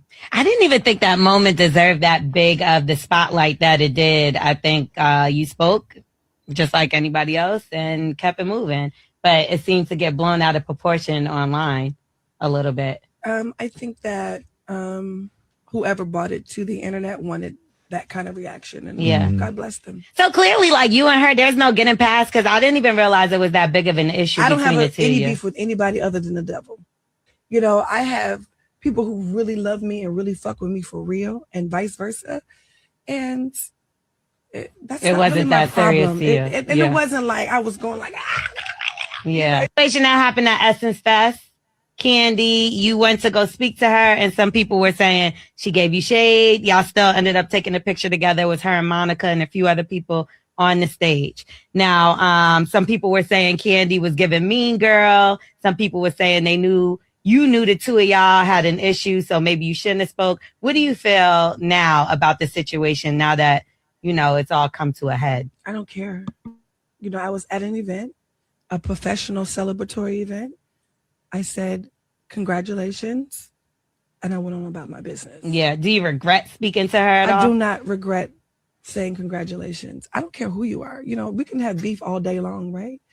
It's not like I said, oh, let's go to lunch. Let's let's you know, I am not that kind of person. You know what I mean? I don't want beef in my life. I really do enjoy my peace. Mm-hmm, yeah. I love my life. I have great friends. You know, I have one more time. people who really love me and really. Situation that happened at Yeah, we did. Like you want to did have a conversation about doing another season, but then I don't know, it didn't come together. So Todd and I are still thinking about doing it somewhere else. Okay, could bring it back. You got all those restaurants.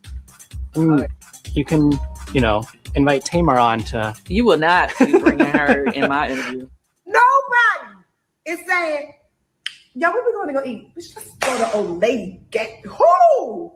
Can you believe that she's still on you? I'm not playing games with clowns. Like I'm not gonna be in the circus with you, sweetheart. Like we're not doing that ever again. Love. Yeah, we did have thinking lying ass. She does this and is trying to get a reaction out of me because to the public, she got y'all thinking that I'm some sort of bully, that I'm a mean girl.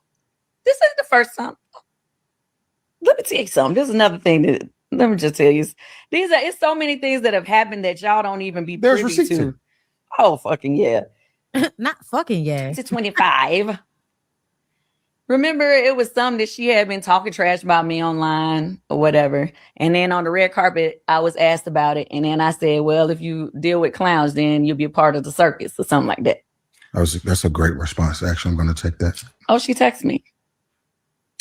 Well, this clown knows that your husband is a part of the LGBTQ community. I actually saw him on a date with a man. So come join the prep circus. Said another word about me, bitch. I'm releasing the proof. Like I told your non-singing. She does. This ain't the housewives, bitch. Now, this is what she texted me. And I did not reply. But not even long. It was right around the time she sent this text. Mind you, she does advertisements for prep. The same time, it was not long after that, she was on a podcast with Nene. It was like, we love her. I respect her. We want you to do great. We want you to do well. But she sent this text. Oh, mind you, the text came the day before my play was supposed to be starting that year. Which play, Kandi? Othello. Singing lying ass. This ain't the housewife. Othello. Thank you. Last year before Othello. So the day before the red carpet thing. See what I did there? Yeah, no, I'm saying the day before the red carpet, that weekend of the play, that's what she texted me. I did not respond because I'm like, anytime I have something going on major, she always seems to put my name in the press or do something or try to gaslight me or try to make me seem like this person. Attachment. Yeah. So all of a sudden, her flame is being lit by my fire. You feel what I'm saying? So that particular time, I was like, I'm not going to let that. I'm not finna go back and forth with her because I'm not going to allow it to, come and put negative energy on what I was a part of at the time. But now at the Essence Awards, Essence Fest, when we were getting an award, then she comes over there knowing we don't fuck with each other. Right. So why are you over here pretending in front of the people? Othello. Thank you. Like you want to shake hands and say something nice to me when you know you ain't nice to me, lady. And then now here I am. I'm here for an award or something positive, and here you online. Oh, they're mean girls of Atlanta. What? At the end of the day, I know she gonna have something to say about this. I don't care. For sure. So at the end of the day, y'all can say what y'all want. This lady is constantly saying stuff to me when y'all don't know. And you see her online when she do be saying stuff that you do know. Like you want to shake hands and say, yeah, we did. Okay. But then also, Kandi said that they was at an event. They was at a party together. And Kandi was sitting on a chair. Kandi was sitting on a chair next to this man. And apparently Tamar was with that man. That's the part I was looking for. Mm-hmm. And then Tamar comes and starts dancing all over the man. And, right by Kandi on some weird shit, like kind of like nanny boo boo type shit. And this is when I be starting to feel uncomfortable because I'm like, what's happening right now? Like, why is it this much energy towards Kandi? Y'all know how I be feeling. If you give another woman too much energy, I think you won't fuck her. Because why do you think you dancing on this man? It's supposed to like do something for Kandi. It's so weird. Like, whatever. But either way, they also said, I think, she said in that interview that Tamar wasn't even being honored. So it wasn't even a reason for her to be on the stage, but there she was. Yeah, Tamar is exhausting. I think she's jealous of Kandi. Because Kandi is popular, but also well liked. She's kind of like Lala. Well, no, not even. Lala is more quietly popular. Kandi is well known and people fuck with her. And Tamar is often met with a lot of opposition because she likes to act the ass, in my opinion. And even the sit down interview that she did with that lady looked like a damn parody to me. That's just how extra she is as a person. And I don't even know her. You said what? All that soft talking and shit she was doing. The soft talking, the sunglasses, the heavy ass bang, the long sideburns, the leaning over to the girl laughing. It was like he was trying to convince her of what she was actually saying. Because she really didn't answer the question of if she called Kandi a bitch or not. And then started out the interview talking about the only person I beef with is the devil. Like, why are you so fucking extra? So, yeah, I'm not mad at Kandi at all, but Kandi literally hates her.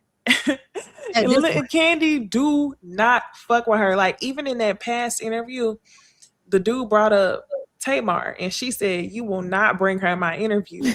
But the guy's a good ass journalist because he continued on and he said, isn't it crazy she's still on you? And Kandi still answered the question like, yeah, that bitch is a clown. So is we talking about her or is we not? You can tell she can't contain it. Like, I do not fuck with that bitch. You bring up her name and she ready to talk about it. So it was funny. Her voice wasn't as shaky as it could have been. She was standing firm on it. I think she was pissed. Yeah. Oh, that's what I mean. She's just very emotional and it goes straight to her throat when she get emotional. Yeah. Yeah, I agree. Yeah, I agree with all of that. Kandi can't stand that damn lady. But I do have a question for Kandi, and it's really how she still got your number? Why she not blocked? If this a woman that you can't stand, I thought y'all been beefed out since you had her on your tour and she brought T.S. Madison and Kaya. I thought that y'all had some sort of issue since then. Like, I'm just trying to figure out how she even had access to you to text you and say the shit that she said. Kandi too nice. Block. Exactly. There's a lot of people I don't fuck with that I don't block because if they ever be on some funny shit, I need to see it clearly. One of also when they come is like Tamar, somebody that like to sit and think about long, stupid fucking text messages to send you out of nowhere. So yeah, I definitely get it. I feel like they definitely gonna bump into each other as they already have, but then y'all also always see what the other is saying about each other on social media. Do you really need my number? Do you really need it? Block? Yeah, that's crazy. But it's clear, even though we already knew. They don't like each other. They don't. And good riddance to bad rubbish, because for a minute, I feel like Kandi continuously tried to be cool with Tamar. I was looking at old clips from Big Brother. And then them clips from when Tamar was on Iyanla. Bruh, that lady's so exhausting. Like somebody that turned everything you say into you trying to make them look a certain way. Like she turned a whole argument out of Kandi not agreeing with her about the other women on T.I. and Tiny show not being relevant. Because she was like, none of them are more relevant than Tiny. People are watching that show for Tiny. I don't know why she felt like she needed to say that. But Kandi was like, no, people care about what's going on with Monica. People care about what's going on with Toya Luckett, with Toya. Exactly. That's and we weird do. For her to even say that. Exactly. You could tell it was like a projection. And I feel like what she really is envious of is people that are both relevant and successful in music. She has not been able to do both the way she wanted to do it. She has become more relevant for bullshit than she is successful for her musical gifts. And so the people that actually get to have both of those things, I think she's envious of them. And that's what she was displaying in that conversation. And because she could not change Kandi's mind about it, because Kandi was just like, okay. She was like, you trying to make it seem like I'm hating on your friends. You trying to make it seem like I'm up here and I don't like negativity. And it's like nobody even said anything. It's because you're aware of how you came off, because that's how you came off. And that's why she said to Kandi, with your non-singing ass, because you feel some type of way because you think your voice is better than Kandi's and she's still more successful than you. Exactly. Projecting. Yeah. It's crazy. You know how she said in that interview and she was so calm and I don't know. I don't care. I could care less. It gave the kind of the same vibe when she came to us with that stunt women DCs. And then, or I don't know if that was before or after, but it was definitely when she had like them teeth supposedly knocked down her mouth and all this and that. It was like, Tamar, just go ahead, baby. Just go ahead and sit down, girl. You're doing too much. You do too much. Even when the people start to like you a little piece, you come and you do some shit. Sit your down somewhere. Sing or sit down. She one of them people that really needs to be going to like a licensed therapist that's not connected to a religion. And she refuses to do that. But she is somebody that I think she really do need a psychiatrist. Like she needs somebody that's gonna maybe balance out her shit. Because we looked up some of the personality disorders. And I feel like I'm not trying to diagnose anybody. What is that? Because I immediately thought of female narcissist. Well, BPD. Not specifically BPD. I think maybe histrionic disorder is close to hers. And the bipolar. Those two seem very like hers. Shit, let me pull it up because I mean, it kind of is Mariah Carey-esque with the Mariah Carey's nowhere near that level, but as far as being like the drama queen, Mariah Carey came out and said she had BPD. You know, a lot of people would say she was a diva, like another word that wasn't trying to call her a bitch, but yeah. Yeah, and that, I mean, when you looked at her childhood, I read her book. It makes perfect sense. They said, okay, so it's from cluster B, basically, is what everybody was telling me in the comments. The doctors, the real ones, they was like, it's cluster B. So I looked it up. Antisocial personality disorder disregards the rights of others, breaks social rules, lacks remorse. That's not it. Borderline personality disorder has intense mood swings and unstable. This is not medical advice, by the way. Oh yeah, no, y'all. We just looking at it because that's what they say. This is Google. We don't have any expertise to say anybody has anything. Okay, this is just us shooting the shit. Okay, I had no idea. Some people said what cluster B was, and I just looked it up, and I was just comparing and contrasting. I am not a doctor. Okay. Borderline personality disorder has intense mood swings and unstable self-image and a deep fear of being left alone. That shit feels appropriate. Histrionic personality disorder seeks constant attention and shows exaggerated, shallow emotions. And then the last one is narcissistic personality disorder, needs heavy praise, feels superior to others, and lacks empathy. I don't know if that's exactly it. But yeah, she giving somewhere now. And I just feel like personalities like herself, they won't go and get the help because along the way they've been taught that doctors are bad and Jesus is all you need. Like she remind me of how, people would tell Whitney Houston to get help. And she would always say, if God can't fix it, then can't nobody else fix it. That type of shit. And really it's just a cop out for you not to have to really go and get some help. But either way, it's sad, but she aggravating as fuck. And I feel like we always got to be at the whims of her bullshit. But again, I don't know. I don't have a degree in that. So I don't know, y'all. Don't take what I said for truth. Just, conversation. Okay? Just conversation. All right. So Todd, big head ass, keeps coming on the internet trying to I feel like shop his coochie around. I mean, shop his he's selling dick. And I don't mean selling it. I mean, he's offering daddy daycare dick. If you are a woman around his age or a little bit younger, preferably, and you have middle school age kids or high school age kids, and you need a good stepdaddy in your life, I'm your guy.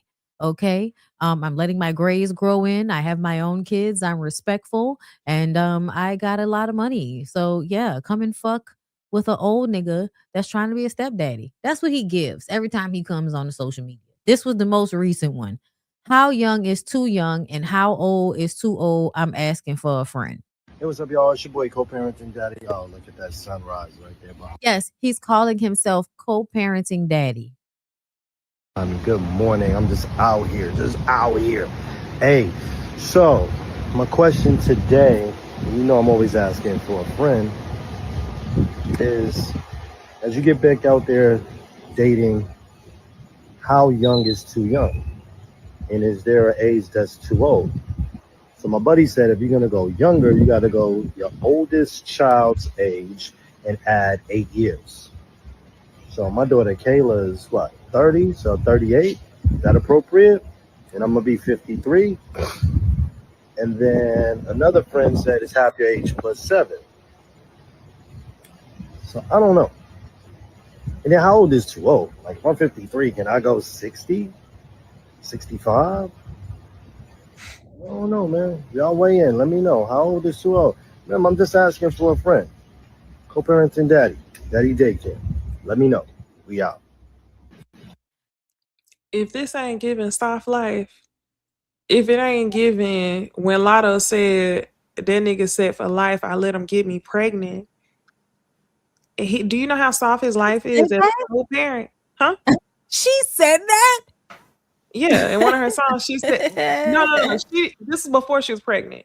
Oh. In the song, she was saying, if a nigga gets me pregnant, he's set for life. She said it on Put It On the Floor with Cardi B remix. Okay. So basically, like whoever my baby daddy is, oh yeah, he's set. And this is what is given with Todd. That's the baby daddy, and he's set. Because sometimes co-parenting is so much.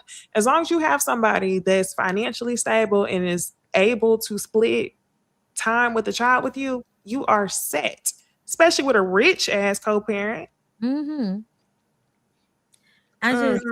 It's just so cringy. This was another one he did. And this one really annoyed me because I'm like, I feel like you shouldn't even be coming to us with this shit right now. Y'all ain't even been divorced 6 months and y'all have children under the age of what, 10? What's up, y'all? It's your boy, Daddy Daycare, aka co-parenting daddy. Just taking a walk from my villa. Hey man, life is good. Let's live it. Question is, and I'm asking for a friend. After divorce or a breakup, how soon is too soon, or when are you able to move on? You know, find somebody else new, somebody special in your life. And when can you introduce them to your kids? Like, oh, that's the real question. It's like, when is it okay to introduce to your kids someone you may be dating or that you're interested in after coming out of a long relationship? I don't know. Y'all let me know. Once again, y'all know who I'm asking for. I'm asking for a friend. Might be my homie right there. Just asking for a friend. Let me know, y'all. Late. This nigga trolling. I refuse to take him serious. That's crazy. First of all, I never knew that type of nigga math existed. This divided by that plus this. I never knew y'all thought like that. But Todd, my thing is, you was already cheating in the marriage. So why you coming to us asking now, when is it okay for you to date? Like, it seemed like it was okay back when you was doing it. When he was married. Clicks and views though. He know he gonna get a lot of engagement. That's all he do on the internet. I'm like, damn, nigga, why don't you go spray some cologne on your shit like that other nigga? Do something else. Why you gotta, have so much fun rage baiting everybody on some weird shit? And Mama Joyce was right. Unfortunately, the old lady in the shoe is she be right. So how are you? Are you still? This is Riley. Riley was on Watch What Happens Live, and she spoke on her relationship with Todd. Let's take a listen. Still, what's your relationship with Todd like post divorce? I mean, It's not the same, I will say, but you know, the divorce shifted a lot of things in my life. So it's not only the divorce, it's also everything else that comes with that. You know, we're trying to still be a blended family, but there are some things that irk my nerves. You know, sometimes I'll look at his social media and I'm like, what is going on here? Right. But we're okay. Good.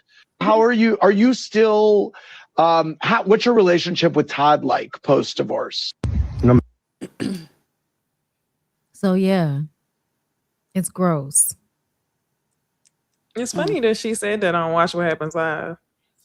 That mean if she said that on Watch What Happens Live and she says we're good, they not good. She don't fuck with him. She don't fuck with him. You cheated on my mama. And I also feel like we may not have saw it, but I do think eventually she grew to trust him. Oh, yeah. I think eventually she did grow to trust him. And the revelation of what happened probably is I was right about you the whole time. Mm-hmm. You made me trust you, and I was right about you the whole time. And that shit is, I think, definitely a hard thing to deal with if you don't really have a lot of good examples of what a man is, and one man claims to be this good example and ends up being just like the rest of the niggas on some corny shit. That's disappointing. On some corny shit. Like, if he would have just took this divorce and just went away and been quiet with his settlement, whatever cars he had, great. Like, to be honest, I ain't heard a peep from Ralph. That's because he got everything real quiet on the creek. He got everything he wanted out the situation. I guess there ain't no reason to be online saying shit. You got the house, you got your kids.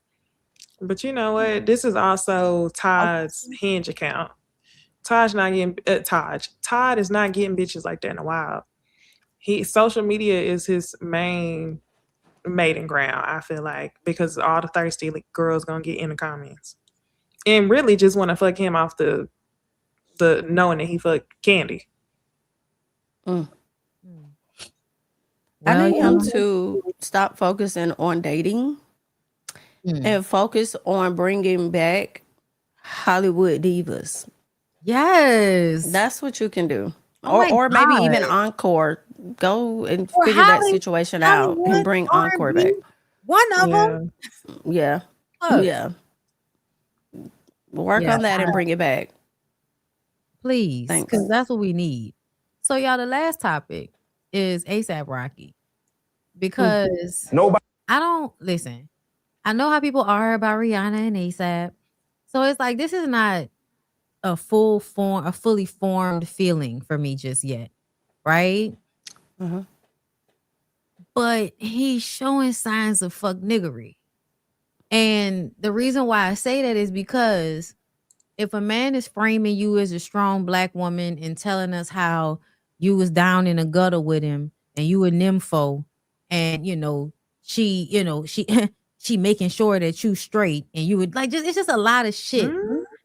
Yeah, because he mentioned being a nympho in this interview, and it was like, how is she handling you being a nympho?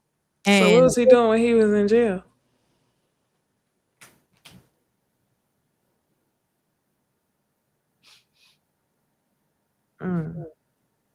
Let's just listen to what he says. Also, Jason is Jason and Carlos have this thing in common. When they interview a man that they find attractive, when I tell you they cannot help but to show it, Jason is leaned in so close in this goddamn interview. I thought he was gonna fall out his chair. Okay. I damn near was wondering if his pupils was dilated. Nobody gonna ever understand our ghetto love that we got going on. Yeah, we do, because we see you taking her to the bodegas in Harlem. You got Rihanna walking. She love that. That's her. She is ratchet, but bro, she love that bro. You know where I take her to my place, but you. I hate y'all for going to that Like, what's up with y'all? Y'all just want to be around. Okay, but you take her. You are on, what is it, 125th, 45th? Yeah. She love that Then we eat in the park. We eat by. I ain't gonna sell. Everybody gonna go. But yeah, like bro. You two are literally two peas in a pod. We are. Yeah. We are. When she, look, if we go on the camping trip, road trip, bro, we'll park the RV in the back of a Walmart. Cause you know there's Walmarts in the middle of nowhere, middle America. Like, shorty be barefoot, cooking on the grill while I'm doing tie-dye shirts and hanging them up for us to wear shirts for the rest of the week or clothes for the rest of the week type shit. We be on some real black hippie like love shit. Like, oh, I know. Tell them about Walgreens. Oh God, here you go, bro. You tell them. No, that's you tell them. I saw you in Walgreens and we went to the club the next day. No, what? 4:30 in the morning. Go ahead. We were shopping for toys because we be buying like cars and like CVS, Walgreens, and Rite Aid has some of the best toys. Yeah. Don't sleep. Like they got cars, they got all type of action figures. I collect. So she collect too. You know what I'm saying? So we went in there, you know, to get some shit, and we bumped into you. Nah, I walked in and you were in the middle of the aisle hitting each other with Nerf toys, playing around at 4:30 in the morning at a Walgreens in Miami. And there was nobody else in the store but us at first. And y'all were like two kids acting a damn fool. And it was the funniest thing, but to see both of you, to know like how gangster both of you are separately, but like in that moment to watch you have a real, genuine good time. Yeah. That's how I knew this wasn't like a celebrity relationship, a Hollywood. This is like two who made it out the hood, who literally had created their own world and happiness and are enjoying life. She my heart, bro. Yeah. Like, that's really my bro. Mm-hmm. Like, for real. Yeah. Like, she real, bro. You know what I'm saying? Like, she real. I love her to death, man. I love the person she is. My mother always wanted me to be with her. My father, my grandmother, my father and my grandmother from Barbados, like, they all I didn't know that. Yeah. Oh, for real? Yeah. So that's the connection. I guess so. Mm. And then we both born 88. Both our names start with an R. Both our parents is from Barbados. Nobody gonna ever understand our ghetto love that we got going on. Yeah, we do, because we see you taking her to the bodegas in Harlem. You got Rihanna walking. She love that. That's her. Bro, she love that shit, bro. You know where I take her to my place, but it's replaying, Bondy. For going. Huh? That's replaying. It started over. Okay, my bad. Yeah. I thought that was cute. Me too. I was waiting on him to say he was an info. Oh, they didn't say that in this clip. Hold up, I have other ones. It's a whole bunch of them. I didn't even listen to that one first. My woman got billions. I got multi-millions. It's nothing that her success is never my demise. Her success isn't mine at all. I've done what I've done for myself, and I'm proud of what I did for myself. There's nothing another say to me, especially with less money or less anything to me, to make me feel insecure or less proud about my woman being successful. Mm-hmm. The fuck sense do that make? What part of the game is that? You know where I'm from? Like, nah, bro, I'm proud of that woman. She did that. That ain't got nothing to do with me. So the disclaimer that if you weren't in a relationship, you would fuck everybody at the concert. Was that just the old nympho coming back? Like, no, that was me prefacing the song. My woman got billions. That was just him prefacing the song. Okay, good. Let me see. How did ASAP Mob break down like that? Because all of you were one family. When me and Reed became a couple, like all of my time, I just was with her, like, and she was with me, and I think a lot of them got nervous, like, oh, so what that mean for me? Like, what that mean for my opportunities? That's what I take from it. But is it because you were with your girl, because you got busy, or because of all of that? All of that. Do you see any world in which all of you, maybe except for Relly, come back together? Absolutely. But Relly, could he ever be a part of the situation? I had to ask. I mean, maybe you have a heart and have forgiveness. I gotta answer that. Okay. Yeah, nah, bro. He tried to kill me. Take me away from my kids. Like, if I'd have did 24 years in jail, I'm dead. Is that what inspired you to put the rat and owl thing in your show? Or all that. Was that for him, or was that for... That's for all of them. Because they're all problems. Oh my God. Now you a comedian. How did... Explain it to me, y'all. Did he or did he not have a gun and pretended like he didn't have a real gun and like shot at somebody? Is that what happened? When he was about to go to jail? I don't know. I knew one was pulled out. I wasn't sure if it was real or not. Because I think it was a real gun, and like for real, it was a real gun. And then his defense was that y'all don't know if it was a real gun or not, and that's how he was able to kind of get on the situation. I don't know. I can't remember. Yeah, he said it was a prop. Yeah. I don't. Anyway. Yeah. Like that's really my bro. Like for real. Yeah. Like shit. Okay. Yeah, we saw that one already. Walgreens. Yeah, a lot of this to me, the only reason why, there's a couple of things that I didn't really like. And I just say like it's specific things that when I hear, it just kind of makes my ears kind of perk up. And saying you have a love that other people won't understand is one of those things, because that's the shit that people say when they in like abusive or toxic relationships as a way to explain away whatever's going on that might be fucked up, and they want to act like that's not what it is. I'm not saying that. I'm trying to see, because there was another clip of them talking about what happened you know, at that at the show. Here you go. But yeah, no, it looks really good. Like it looks really good. He sounds really supportive. Like it looks really good.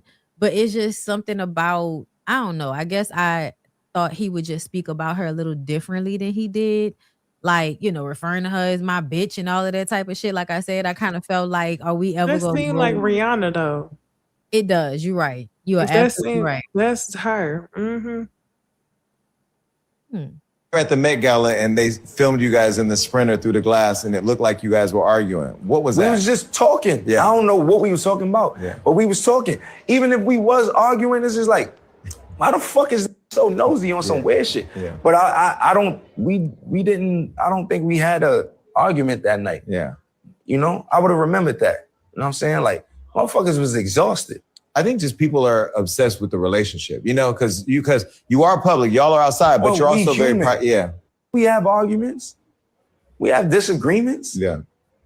But it's not gonna be us with Nerf guns and fucking Dwayne Reed every time. Like, life be lifing. Shit real. We got kids together. I'll be lying to you if I ain't tell you that. What? It's regular.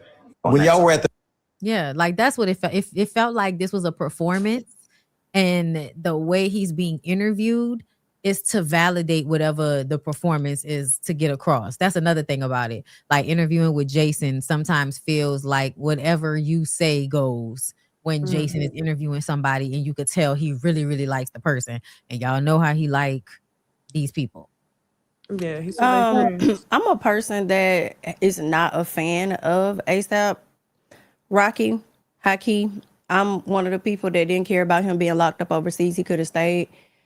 And honestly, watching this interview, he seemed like he may be just like a cool ass nigga, honestly. Like just like a laid back, cool, chill guy. And I feel like, I don't know how people view Rihanna, but I feel like there may be more than one idea of Rihanna in their head. And when I see him talk like on some gangster type SHI, I go back to the time she used to be gangster as fuck on Twitter. So for me, I'm like, I really think that they are in alignment. When they first got together, I was like, this don't make sense. Why you choose him? Why you in with that prince? You know what I'm saying? You did all of that for him, this colorist or whatever. But then it's like, the more you see them, like, they really look like the basis of their, and this sounds crazy, but like, they have a really, in my opinion, good friendship. Like, they genuinely enjoy each other as friends, and it just helps the relationship. So I didn't really hear him say anything negative, you know, about her. Listen, but I didn't watch the full interview, but it seemed like he just enjoyed it. Like, when he says these, our ghetto love, I guess when I hear that, I hear we two rich people that like to do ordinary, everyday stuff. Y'all be thinking we supposed to be on yachts whole time. We down the street at your Walgreens shooting at each other, like Nerf guns and throwing shit over the like that. You know, they the type, in my opinion, to break into child, and they can just shut it down. But they the type to break into a carnival and cut the damn rides on. You know how you see it in a movie? They're the type to do that. Instead of just saying, hey, shut it down, we want to have it for this, because they just seem adventurous like that. Yeah. So I'm like, I don't know. I would have to see a bit more of him. I haven't really seen him do anything out in the public to like disrespect her. I do think it was a little cap in that sit down on the I don't think y'all got into an argument, but I think it was a bit of a disagreement or misunderstanding for sure. It was, because that's why she looked visibly pissed. We argue, so what? Yeah, that's why. Yeah, that's why he went to that. He was like, I don't remember, but if we did, because we might have, and I you don't know remember. what else? He gives a laid back person, because I feel like with a lot of couples, you're gonna have that one person who is higher energy, and you're gonna have the other person that's just chill. She's definitely higher energy. He was giving, man, I ain't even going there with you, dog. I ain't even trying to look at you, dog, because you're gonna hit me. I'm chilling. I don't know. Y'all remember when they was on the red carpet and you know, for the Met Gala, and he was talking to the girl, and she was kind of standing over to the side, waiting on him to finish talking to the girl. And then she kind of starts talking and plays it really cool. Like, to me, that kind of made me feel like she might be more the cooler personality, and he might be, I think, somebody that's a little bit more in front of people. Like, you know what I'm saying? Like, you know how niggas be like when y'all be in front of people and all of that. Yeah, I'm not. She might get his ass. That's a good observation. But when he was talking to that model, that's a good observation. I think it was given, okay, bitch, don't get too friendly, because you know you standing right in my frame and they gonna make a story because your ass is too friendly. I hate a man that's overly friendly with some women, because you don't know, you know, and sometimes, especially being Rihanna, women will try that just to say, oh, her nigga look my way. So I don't know if necessarily anything was going on, but it was very much given like, don't embarrass me being overly friendly and having her overly geeked while the camera is recording. Yeah. But also it's like, well, if you don't want that, then don't get in the car where you know that we can see y'all niggas in it and you visibly snapping on them. So I feel like that was a good observation that Bondy pointed out, because I feel like it only validates the point that was made earlier about them matching each other's fly. They get with each other at different times, likely. Yeah, definitely. But I think they just have a good time ultimately. And then the other thing is that, is she pregnant again? I'm not sure, but I feel like, because y'all know people be posting shit acting like it's new. Yeah. And I was like, I don't know if that's real or not, but you know. It was a video, you could clearly see the bump, but I don't know if it was an old video. Right. And I thought she wanted a lot of kids too. Is that true or no? Sure it is. She did. Yeah. But I just, she get them out the way. I'm like, 4? If she gonna, if they be getting along, okay, so like they that, got 3 kids already. I thought it was 2. 3. Yeah, they have 3. It's 3. They have 1 girl. They have 2 boys and 1 girl, right? Yeah, exactly. Where I been at? The girl's the newest one. It was like stair steps. She had a one after another, so it's almost like one big fucking pregnancy when you think about it. And you know, listen, in real life, in very specific situations, these things are, you know, great. You have money, y'all love each other, y'all like fucking one another, y'all have a bunch of kids, y'all have the temperament and the energy and the money and the access to do what you need to do to take care of all of those children. It's not an issue. But because of the way that world actually ends up working a lot of the time, it do be giving a nigga won't sit you down. Yeah, they gonna act like they support you, but when a nigga put babies back to back to back in you like that, Pinky, and I'm saying, Rihanna, I sometimes wonder, is that like what y'all really want? Because y'all gonna lie. So that's another thing. Y'all not gonna tell the truth even if that's not what you really want. Because a lot of times you just be doing shit to make the man happy. So if he put a baby in you and he want the baby, you just feel so good because the nigga wants you to keep the baby. You know what I mean? I don't think that applies to Rihanna, because I feel like Rihanna already was sitting down. I feel like that's what she wanted, you know, even before him, because she wasn't doing no music. She was just chilling, doing her. And then she's a billionaire. Like, I think we underestimate that. Like, and then now I think Jay-Z may have helped her on Fenty outright or something like that. Yeah. So like, it's really like hers. Like, that lady chilling. Like, I think she want to sit back. I love seeing her on the stage though. When Jay-Z performed and she was like, I miss this shit, man. I'm like, okay, so what you gonna do with it? Like, what we doing? Nothing, because I might be pregnant again. Okay, I'm gonna be kicked up chilling. Somebody said we never get no new music from this lady. That nigga do not want to get up off her. Look, it is just, I don't know. Like, there is a level of feeling like in these types of relationships in real life, a nigga will be another child to you. As much as y'all enjoy each other and all of that, niggas like him will be, in some respect, to you, the mother of the children. he will be sometimes like somewhat of a child to you, depending. And that just depends. Because when they at home and they ain't got nothing going on, they good. Remember how Scrappy was? Then they go on tour. And all of a sudden, everything start getting all weird and shit. So we'll see. But yeah, it was just the interview was so performative. It just kind of made me feel like, what's going on? Like, like what we doing? Especially with Jason. Like, who muscled you into this? Like, what was the desperation for this? Fuck. Jason probably wore him down after asking him for years. Yeah, probably. Because ASAP, he don't really do interviews for real. I ain't seen him do interviews. I've never seen him. Yeah. And I wonder if that's why it could, have come off performative, because we don't really see him say much. And then now he's in this relaxed setting with Jason. And like, even to like laugh, I'm not gonna hold y'all. I don't think I ever seen that man laugh. Like, I don't, but I also don't be tuned into him. Like, I've never been a fan like that. And I feel like I used to see beautiful man him talking more when he was on YouTube. I used to see clips of him, not on his own YouTube channel, but I used to see clips of him, like, I don't know what it was, but I used to see clips of him on YouTube, like Tumblr era. Interviews bragging about being pretty and that a woman should take him shopping. Yeah, it used to be clips of him that used to go viral every now and then. But I feel like I ain't seen him in so long that it's like, why? That's what made it seem very produced. And then also Jason sprinkling in the Walgreens story. It was very cute. I believe everything that he's saying.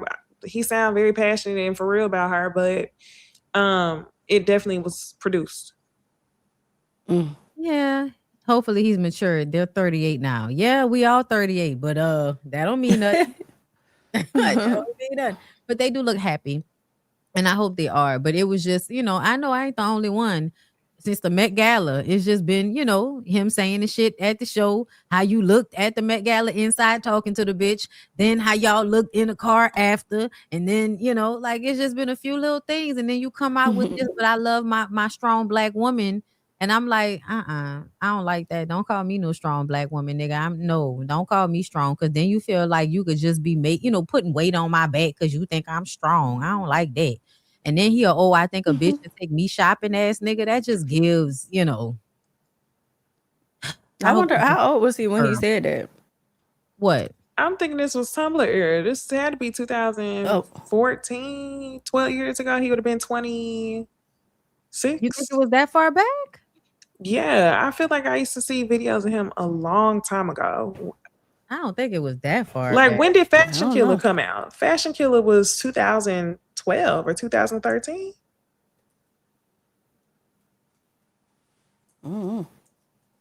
That song came out in Fashion Killer's 2013.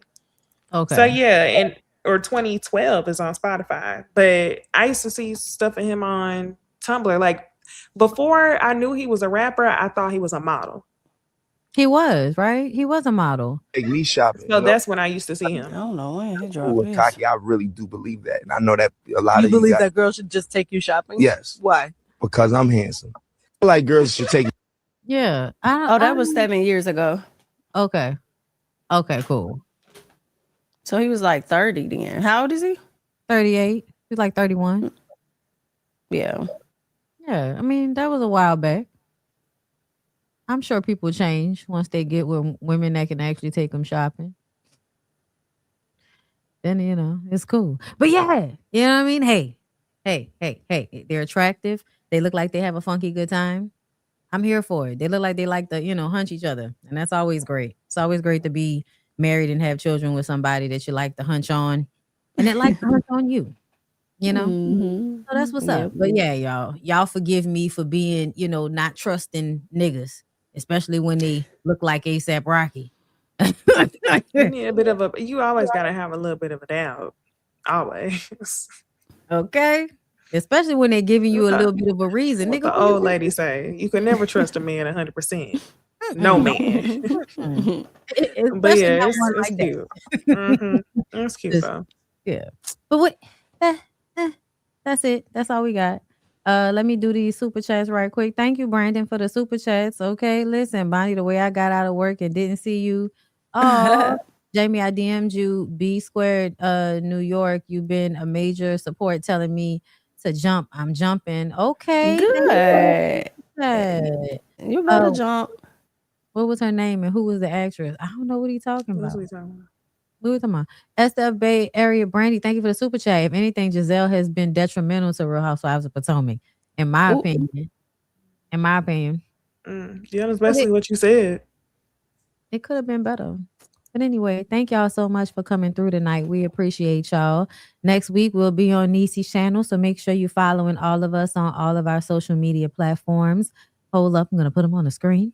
All right, look for us. We'll see you next time. Peace out.